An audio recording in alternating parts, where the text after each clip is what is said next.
ते आया हे मशक्कत का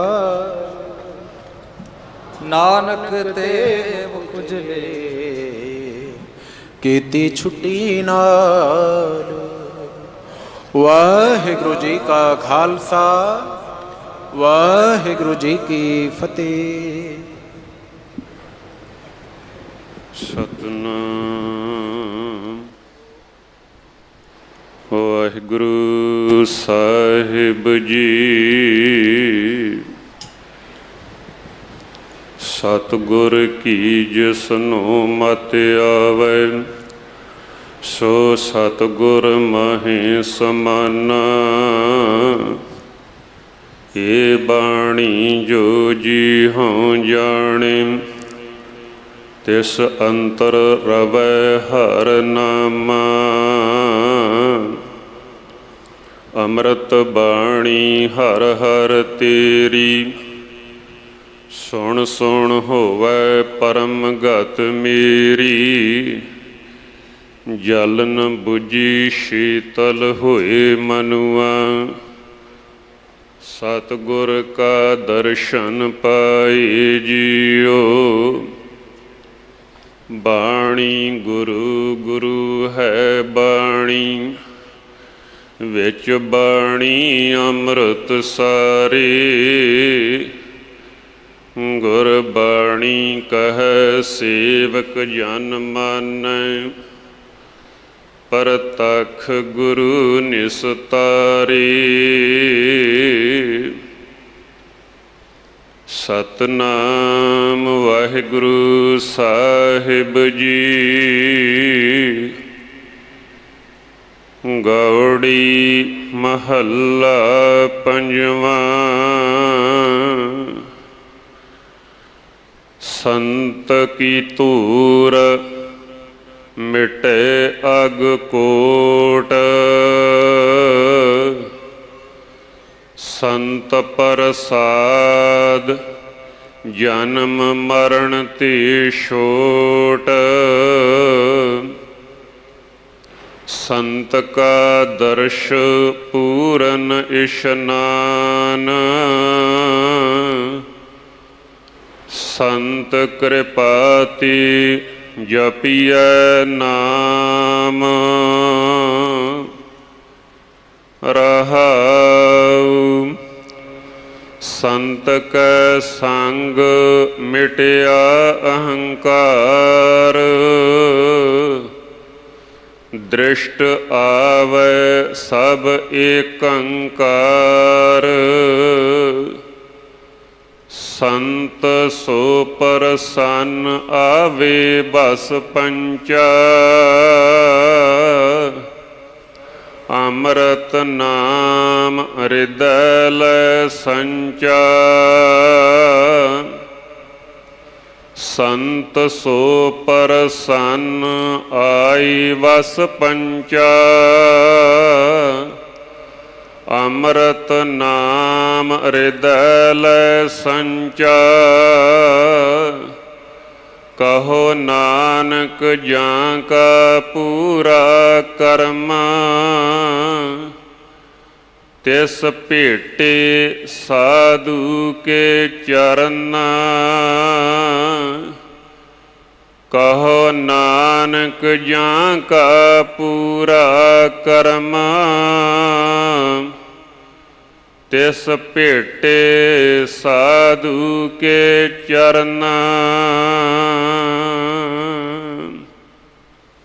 वाहिगुरु जी का खालसा वाहिगुरु जी की फतेह। गौड़ी महला पंजवा। ये शब्द धन धन साहिब श्री गुरु अर्जन देव महाराज जी दे पवित्र मुख तो उचारण होया गौड़ी राग दे अंदर। धन धन साहिब श्री गुरु ग्रंथ साहिब महाराज जी दे पावन अंग 188 99 उत्ते सुभाएमान है जी। इस बाणी दी विचार आप जी नूं भाई साहब भाई सुरजीत सिंह जी सबरा हैड ग्रंथी गुरुद्वारा शहीदां आप जी नूं सरवण करवा रहे हैं। ਇੱਕ ਦਿਨ ਦਾ ਸਮਾਂ ਹੈ ਆਪਣੇ ਪਾਸ। ਸੋ ਭਾਈ ਸਾਹਿਬ ਜੀ ਦਾ ਪ੍ਰਬੰਧਕ ਸੇਵਾਦਾਰਾਂ ਵੱਲੋਂ ਬਹੁਤ ਬਹੁਤ ਧੰਨਵਾਦ। ਅੰਮ੍ਰਿਤ ਸੰਚਾਰ ਹਰ ਐਤਵਾਰ ਇਸ ਪਾਵਨ ਸਥਾਨ ਗੁਰਦੁਆਰਾ ਬੰਗਲਾ ਸਾਹਿਬ, ਹਰ ਬੁੱਧਵਾਰ ਗੁਰਦੁਆਰਾ ਸੀਸਗੰਜ ਸਾਹਿਬ ਵਿਖੇ ਦਿਨ 11 ਵਜੇ ਹੁੰਦਾ ਹੈ।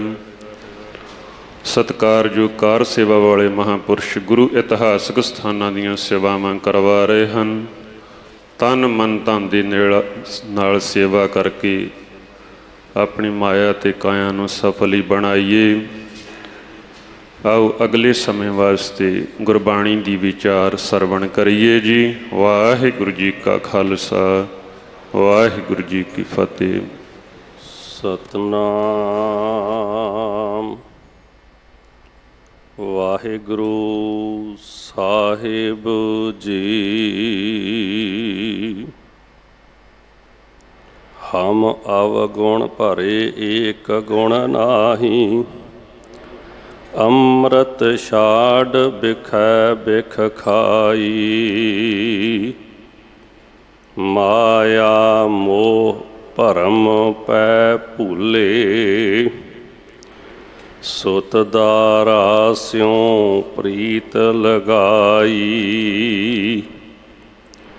ਇਕ ਉਤਮ ਪੰਥ ਸੁਣਿਓ ਗੁਰ ਸੰਗਤ, ਤਿਹ ਮਿਲੰਤ ਜਮ ਤਰਾਸ ਮਿਟਾਈ। ਇਕ ਅਰਦਾਸ ਭਾਟ ਕੀਰਤ ਕੀ, ਗੁਰ ਰਾਮਦਾਸ ਰਾਖੋ ਸ਼ਰਣਾਈ। ਤੂੰ ਸੁਲਤਾਨ ਕਹਾਂ ਹਉ ਮੀਆਂ, ਤੇਰੀ ਕਵਨ ਵਡਾਈ। ਜੋ ਤੂੰ ਦੇ ਸੋ ਕਹਾ ਸੁਆਮੀ, ਮੈਂ ਮੂਰਖ ਕਹਿਣ ਨਾ ਜਾਈ।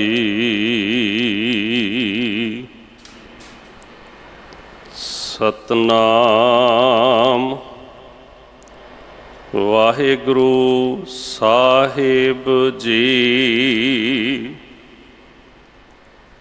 ਗੌੜੀ ਮਹੱਲਾ ਪੰਜਵਾ। ਸੰਤ ਕੀ ਧੂਰ ਮਿਟੇ ਅਗ ਕੋਟ,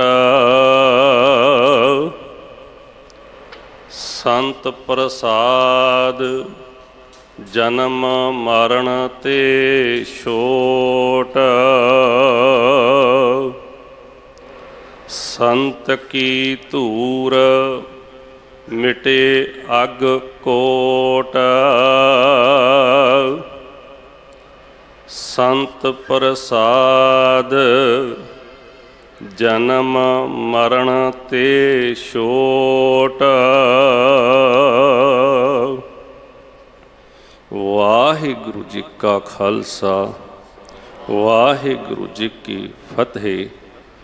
ਗੁਰੂ ਗੋਦ ਵਿੱਚ, ਗੁਰੂ ਪਿਆਰ ਸ਼ਰਧਾ ਸਤਿਕਾਰ ਵਿੱਚ ਸਤਿਗੁਰੂ ਸਾਹਿਬ ਸ੍ਰੀ ਗੁਰੂ ਹਰਿਕ੍ਰਿਸ਼ਨ ਸਾਹਿਬ ਮਹਾਰਾਜ ਜੀ ਦੀਆਂ ਅਨੰਤ ਬਖਸ਼ਿਸ਼ਾਂ ਨਾਲ ਸ਼ਰਸ਼ਾਰ ਪਾਵਨ ਪਵਿੱਤਰ ਧਰਤੀ 'ਤੇ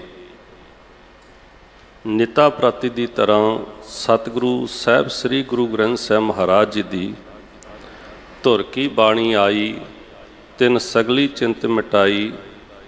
ਇਲਾਹੀ ਬਾਣੀ ਦੀਆਂ ਧੁਨੀਆਂ ਨਾਲ ਗੜੁੰਦ ਗੁਰੂ ਪ੍ਰੇਮ ਵਿੱਚ ਭਿੱਜੇ ਹੋਏ ਆਪਣੀ ਆਤਮਾ ਨੂੰ ਤਸਕੀਨ ਦੇ ਰਹੇ ਸਮੂਹ ਗੁਰਸਿੱਖ ਸਤਸੰਗੀ ਜਨੋ, ਆਓ ਜ਼ਿੰਦਗੀ ਦੇ ਕੁਝ ਪਲ ਸਫਲੇ ਕਰਦੇ ਹਾਂ। ਲੜੀਵਾਰ ਪਾਵਨ ਪਵਿੱਤਰ ਅੰਮ੍ਰਿਤ ਬਚਨ ਜੋ ਆਪ ਜੀਆਂ ਨੇ ਸਰਵਣ ਕੀਤਾ ਹੈ, ਇਸ ਦੀ ਵਿਚਾਰ ਸਾਂਝੀ ਕਰਨ ਦਾ ਯਤਨ ਕਰੀਏ। ਸਤਿਗੁਰੂ ਸਾਹਿਬ ਸ੍ਰੀ ਗੁਰੂ ਹਰਿਕ੍ਰਿਸ਼ਨ ਸਾਹਿਬ ਮਹਾਰਾਜ ਜੀ ਨੂੰ ਹਿਰਦੇ ਵਿੱਚ ਯਾਦ ਕਰਕੇ ਸਤਿਗੁਰੂ ਸੱਚੇ ਪਾਤਸ਼ਾਹ ਜੀ ਦੇ ਚਰਨਾਂ ਵਿੱਚ ਮਨ ਬਿਰਤੀਆਂ ਇਕਾਗਰ ਕਰਕੇ ਸਾਵਧਾਨ ਹੋ ਕੇ ਇਕਾਗਰ ਚਿੱਤ ਹੋ ਕੇ ਗੁਰੂ ਪ੍ਰੇਮ ਵਿੱਚ ਜੁੜਨ ਦਾ ਯਤਨ ਕਰੀਏ। ਵਾਹਿਗੁਰੂ ਸਾਹਿਬ ਜੀ। ਗੌੜੀ ਮਹੱਲਾ ਪੰਜਵਾ। ਸਤਿਗੁਰੂ ਸ੍ਰੀ ਗੁਰੂ ਅਰਜਨ ਸਾਹਿਬ ਮਹਾਰਾਜ ਜੀ ਦੇ ਮੁਖਾਰਬਿੰਦ ਤੋਂ ਇਹ ਅੰਮ੍ਰਿਤ ਬਚਨ ਉਚਾਰਨ ਕੀਤਾ ਹੋਇਆ ਗੌੜੀ ਰਾਗ ਦੇ ਅੰਦਰ ਸੁਭਾਇਮਾਨ ਹੈ। ਸਤਿਗੁਰੂ ਜੀ ਅੰਮ੍ਰਿਤ ਬਚਨ ਵਿੱਚ ਸਾਨੂੰ ਇਹ ਸੋਝੀ ਪਾਉਂਦੇ ਹਨ। ਸੰਤ ਕੀ ਧੂਰ ਮਿਟੇ ਅਗ ਕੋਟ। ਸਤਿਗੁਰੂ ਸੱਚੇ ਪਾਤਸ਼ਾਹ ਜੀ ਅੰਮ੍ਰਿਤ ਬਚਨ ਕਰਕੇ ਇਹ ਸਮਝਾਉਂਦੇ ਹੈ, ਸੰਤ ਦੀ ਧੂੜ ਮਿਲ ਜਾਵੇ, ਸਤਿਪੁਰਸ਼ ਦੀ ਧੂੜ ਮਿਲ ਜਾਵੇ ਤੇ ਕਰੋੜਾਂ ਪਾਪਾਂ ਦਾ ਨਾਸ਼ ਹੋ ਜਾਂਦਾ ਹੈ।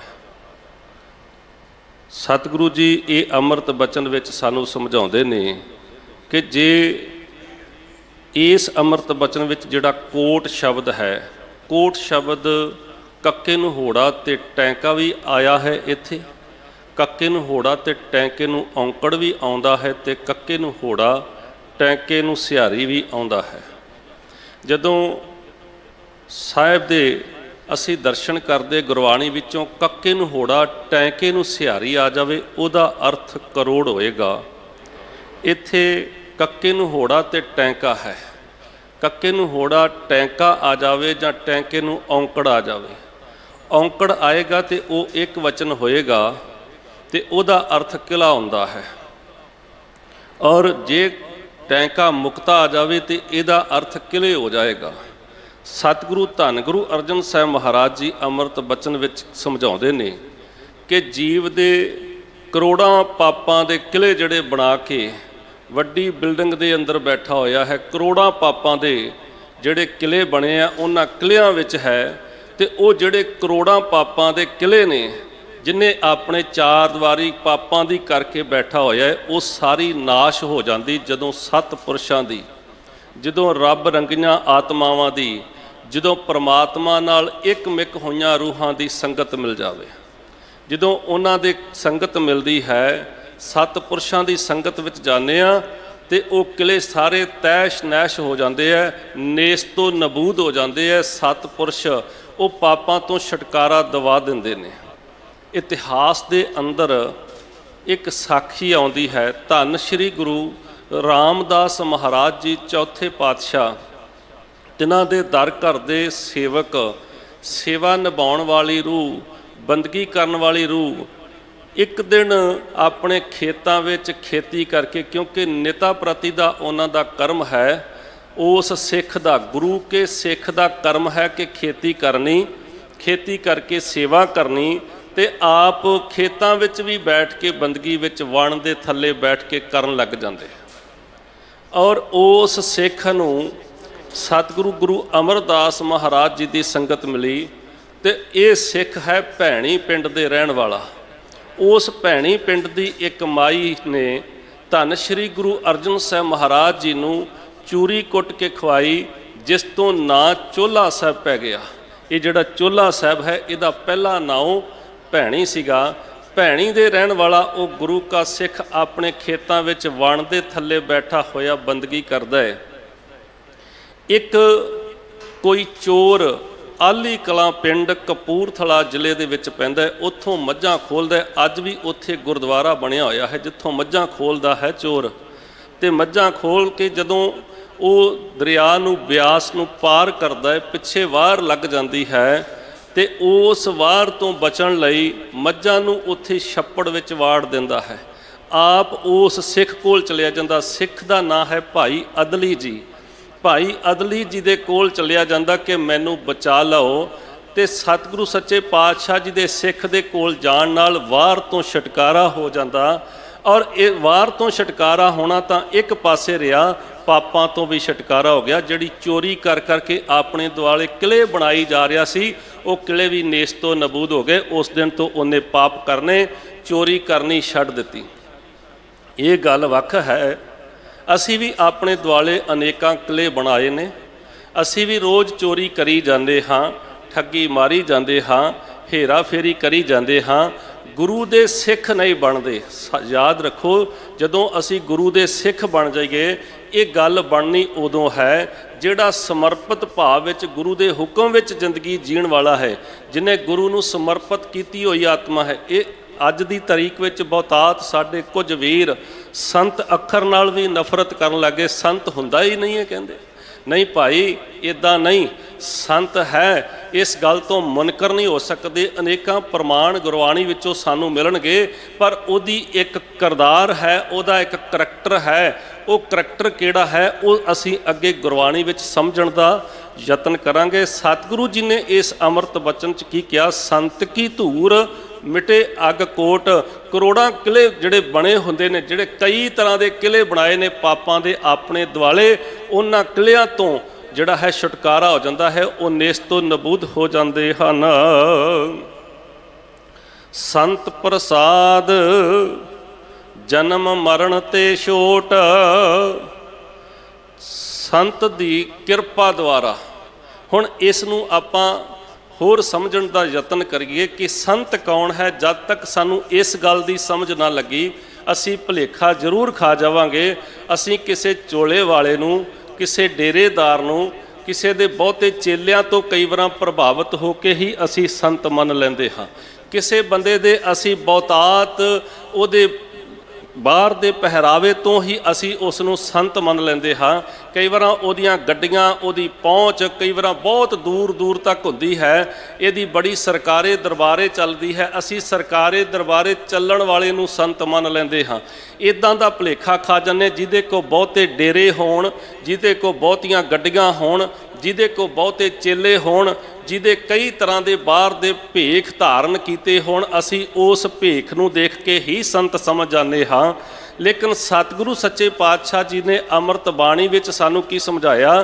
ਕਹਿਣ ਲੱਗੇ ਸੰਤ ਪ੍ਰਸਾਦ। ਸੰਤ ਕੌਣ ਹੈ? ਸੰਤ ਉਹ ਹੈ ਜਿਸ ਦੀ ਕਿਰਪਾ ਦੁਆਰਾ, ਜਿਸ ਦੀ ਕਿਰਪਾ ਰਾਹੀਂ ਜਨਮ ਮਰਨ ਤੇ ਛੋਟ, ਜੰਮਣ ਤੇ ਮਰਨ ਤੋਂ ਛੁਟਕਾਰਾ ਮਿਲ ਜਾਵੇ। ਯਾਦ ਰੱਖੋ, ਅਜਿਹੇ ਸੰਤ ਦੀ ਗੱਲ ਇੱਕ ਮਹਾਨ ਸ਼ਖਸੀਅਤ ਨੇ ਆਪਣੀ ਗੁਰਬਾਣੀ ਦੇ ਅੰਦਰ ਗੱਲ ਕੀਤੀ, ਆਪਣੀ ਬਾਣੀ ਦੇ ਅੰਦਰ ਇਹ ਸਮਝਾਇਆ। ਸਤਿਗੁਰੂ ਤੀਜੇ ਪਾਤਸ਼ਾਹ ਧੰਨ ਗੁਰੂ ਅਮਰਦਾਸ ਮਹਾਰਾਜ ਜੀ ਦੇ ਚਰਨਾਂ ਵਿੱਚ ਆ ਕੇ ਹਾਜ਼ਰ ਹੁੰਦਾ ਹੈ।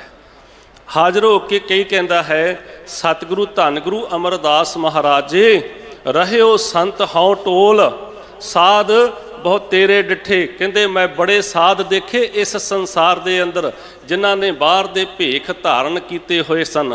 ਕਿਹੜੇ ਕਿਹੜੇ ਕੌਣ ਸੰਤ ਡਿੱਠੇ? ਕਹਿੰਦੇ ਸੰਨਿਆਸੀ, ਤਪੱਸਿਆ, ਮੁਖੋਂ ਇਹ ਪੰਡਤ ਮਿੱਠੇ। ਕਈ ਤਰ੍ਹਾਂ ਦੇ ਸੰਨਿਆਸ ਧਾਰਨ ਕਰਨ ਵਾਲੇ, ਕਈ ਤਰ੍ਹਾਂ ਦੇ ਤਪ ਸਾਧਨਾ ਕਰਨ ਵਾਲੇ, ਕਈ ਤਰ੍ਹਾਂ ਤੇ ਜ਼ਬਾਨ ਤੋਂ ਮਿੱਠੇ ਬੋਲ ਬੋਲਣ ਵਾਲੇ ਵੀ ਮੈਂ ਦੇਖੇ। ਸਤਿਗੁਰੂ ਧੰਨ ਗੁਰੂ ਅਮਰਦਾਸ ਮਹਾਰਾਜ ਜੀ, ਮੈਂ ਇਸ ਤਰ੍ਹਾਂ ਦੇ ਲੋਕ ਦੇਖੇ। ਕਹਿੰਦੇ ਇੱਕ ਦਿਨ ਨਹੀਂ ਦੇਖੇ, ਮੈਂ 2 ਦਿਨ ਨਹੀਂ ਦੇਖੇ, ਮੈਂ 10 ਦਿਨ ਜਾਂ ਮਹੀਨਾ ਨਹੀਂ ਦੇਖੇ। ਕਹਿੰਦੇ ਸਤਿਗੁਰੂ ਸੱਚੇ ਪਾਤਸ਼ਾਹ ਜੀ ਦੇ ਚਰਨਾਂ 'ਚ ਬੇਨਤੀ ਕੀਤੀ, ਧੰਨ ਗੁਰੂ ਅਮਰਦਾਸ ਮਹਾਰਾਜ ਜੀ, ਬਰਸ ਏਕ ਹਉ ਫਿਰਿਓ। ਕਹਿੰਦੇ ਮੈਂ 1 ਸਾਲ ਘੁੰਮਦਾ ਰਿਹਾ, 1 ਸਾਲ ਇਹ ਮੈਂ ਦੇਖਦਾ ਰਿਹਾ। ਬਰਸ ਏਕ ਹਉ ਫਿਰਿਓ। ਸਤਿਗੁਰੂ ਜੀ ਧੰਨ ਗੁਰੂ ਅਮਰਦਾਸ ਮਹਾਰਾਜ ਜੀ, 1 ਸਾਲ ਮੈਂ ਇਹ ਦੇਖਦਾ ਕੀਤਾ। ਵੱਖ ਵੱਖ ਤਰ੍ਹਾਂ ਦੇ ਤਪੱਸਵੀ ਦੇਖੇ, ਬਾਹਰ ਦੇ ਭੇਖ ਵਾਲੇ ਦੇਖੇ, ਪਰ ਕਹਿੰਦੇ ਕਿਸੇ ਤੋਂ ਇਹ ਜਿਹੜੀ ਸੀ ਮੇਰੀ ਨਿਸ਼ਚਾ ਨਹੀਂ ਹੋ ਸਕੀ, ਮੇਰੀ ਤਸੱਲੀ ਨਹੀਂ ਹੋ ਸਕੀ। ਸਤਿਗੁਰੂ ਧੰਨ ਗੁਰੂ ਅਮਰਦਾਸ ਮਹਾਰਾਜ ਜੀਓ, ਮੈਂ ਬਹੁਤ ਭਟਕ ਕੇ ਦੇਖਿਆ ਹੈ। ਕਈ ਤਰ੍ਹਾਂ ਦੇ ਉਹਨਾਂ ਦੀ ਜਦੋਂ ਮੈਂ ਦੇਖਿਆ ਕਿ ਉਹਨਾਂ ਦੀ ਹਾਲਤ ਦੇਖੀ, ਤੇ ਸਤਿਗੁਰੂ ਸੱਚੇ ਪਾਤਸ਼ਾਹ ਜੀ, ਕਰਨੀ ਹੋਰ ਹੈ ਪਰ ਉਹਨਾਂ ਦੀ ਕਹਿਣੀ ਹੋਰ ਹੈ। ਕਹਿਣੀ ਤੇ ਕਰਨੀ ਦਾ ਅੰਤਰ ਹੈ। ਜਿਹਦੀ ਕਹਿਣੀ ਤੇ ਕਰਨੀ ਦਾ ਅੰਤਰ ਆ ਜਾਵੇ, ਉਹ ਕਿਵੇਂ ਸੰਤ ਹੋ ਸਕਦਾ ਹੈ? ਉਹ ਤੇ ਕੇਵਲ ਭੇਖ ਦਾ ਹੀ ਹੋ ਸਕਦਾ ਹੈ। ਕਹਿੰਦੇ ਹਰ ਅਖੀਰ ਤੇ ਕਹਿੰਦੇ ਨੇ, ਕਹਿੰਦੇ ਹਰ ਨਾਮ ਛੋੜ ਦੂਜੇ ਲੱਗੇ। ਕਹਿੰਦੇ ਜਦੋਂ ਪ੍ਰਮਾਤਮਾ ਦੇ ਨਾਮ ਨੂੰ ਛੱਡ ਕੇ ਉਹ ਦੂਜੇ ਪਾਸੇ ਮੋਹ ਮਾਇਆ ਵਿੱਚ ਉਹ ਵੀ ਉਸੇ ਤਰ੍ਹਾਂ ਗਰਸੇ ਜਿਵੇਂ ਆਮ ਮਨੁੱਖ ਹੈ। ਉਹਦੀ ਵੀ ਪਕੜ ਧਨ ਦੇ ਨਾਲ ਹੈ, ਉਹਦੀ ਵੀ ਪਕੜ ਇਸੇ ਤਰ੍ਹਾਂ ਮੋਹ ਦੇ ਵਿੱਚ ਫਸੇ ਨੇ, ਚਿੱਕੜ ਵਿੱਚ ਫਸੇ, ਜਿਸ ਚਿੱਕੜ ਵਿੱਚ ਸਾਰਾ ਸੰਸਾਰ ਖੁੱਭਿਆ ਪਿਆ ਹੈ। ਤੇ ਕਹਿੰਦੇ ਤਿੰਨ ਕੇ ਗੁਣ ਹੋਂ ਕਿਆ ਕਹੂੰ ਸਤਿਗੁਰੂ ਧੰਨ ਗੁਰੂ ਅਮਰਦਾਸ ਜੀ, ਉਹਨਾਂ ਦੇ ਮੈਂ ਗੁਣ ਕੀ ਦੱਸਾਂ ਕਿ ਉਹਨਾਂ ਦੀਆਂ ਕੀ ਮੈਂ ਆਦਤਾਂ ਨੂੰ ਬਿਆਨ ਕਰਾਂ। ਪਰ ਇੱਕ ਜਿਹੜੀ ਕਿਰਪਾ ਤੁਸੀਂ ਮੇਰੇ ਤੇ ਕੀਤੀ, ਗੁਰ ਦਈ ਮਿਲਾਇਓ ਭਿਖਿਆ। ਭਗਤ ਭੱਟ ਸਾਹਿਬਾਨ ਭੱਟ ਭਿੱਖਾ ਜੀ ਕਹਿੰਦੇ ਆ, ਮੇਰੇ ਤੇ ਧੰਨ ਗੁਰੂ ਅਮਰਦਾਸ ਮਹਾਰਾਜ ਜੀ ਤੁਸੀਂ ਕਿਰਪਾ ਕੀਤੀ, ਮੇਰੀ ਆਤਮਾ ਨੂੰ ਪ੍ਰਮਾਤਮਾ ਦੇ ਨਾਲ ਮਿਲਾ ਦਿੱਤਾ। ਜਿਹਦਾ ਆਤਮਾ ਪ੍ਰਮਾਤਮਾ ਨੂੰ ਮਿਲਾ ਦੇਵੇ ਉਹਨੂੰ ਸੰਤ ਕਿਹਾ ਜਾ ਸਕਦਾ ਹੈ। ਉਹਨੂੰ ਹੀ ਅਸੀਂ, ਉਹ ਸੰਤ ਕਿਹੜਾ ਹੋ ਸਕਦਾ ਹੈ? ਉਹ ਕੇਵਲ ਹੀ ਆਤਮਾ ਤੇ ਪ੍ਰਮਾਤਮਾ ਨੂੰ ਮਿਲਾਉਣ ਵਾਲਾ ਤੇ ਫਿਰ ਗੁਰੂ ਹੀ ਹੋ ਸਕਦਾ ਨਾ। ਉਹ ਵੀ ਧੰਨ ਗੁਰੂ ਅਮਰਦਾਸ ਮਹਾਰਾਜ ਜੀ ਵਰਗਾ ਹੀ ਹੋ ਸਕਦਾ ਨਾ। ਧੰਨ ਗੁਰੂ ਅਮਰਦਾਸ ਮਹਾਰਾਜ ਜੀ ਵਰਗੇ ਇੱਥੇ ਜਿਹੜਾ ਸੰਤ ਦਾ ਅਰਥ ਫਿਰ ਬਣੇਗਾ, ਆਪਾਂ ਗੁਰੂ ਵੀ ਕਰਾਂਗੇ। ਸੰਤ ਦਾ ਅਰਥ ਗੁਰੂ ਕਰਾਂਗੇ ਕਿ ਜਿਨ੍ਹਾਂ ਨੇ ਆਤਮਾ ਨੂੰ ਪ੍ਰਮਾਤਮਾ ਦੇ ਨਾਲ ਜੋੜ ਦਿੱਤਾ। ਜਿਸ ਗੁਰੂ ਦੀ ਆਪਾਂ ਰੋਜ਼ ਨੇਤਾ ਪ੍ਰਤੀ ਮੂਲ ਮੰਤਰ ਵਿੱਚ ਵੀ ਪੜ੍ਹਦੇ ਹਾਂ ਜੀ, ਗੁਰ ਪ੍ਰਸਾਦ, ਗੁਰੂ ਦੀ ਕਿਰਪਾ ਦੁਆਰਾ, ਗੁਰੂ ਦੀ ਕਿਰਪਾ ਰਾਹੀਂ ਹੀ ਕੀ ਹੁੰਦਾ ਹੈ? ਇੱਕ ਓੰਕਾਰ, ਉਹ ਜਿਹੜਾ ਪ੍ਰਮਾਤਮਾ ਇੱਕ ਹੈ, ਜਿਹੜਾ ਪ੍ਰਮਾਤਮਾ ਸਤਨਾਮ, ਜਿਹਦਾ ਨਾਮ ਸਦੀਵ ਇੱਥੇ ਰਹਿਣ ਵਾਲਾ ਹੈ, ਜਿਹੜਾ ਕਰਤਾ ਪੁਰਖ ਹੈ, ਸ੍ਰਿਸ਼ਟੀ ਦਾ ਸਿਰਜਣਹਾਰ ਹੈ।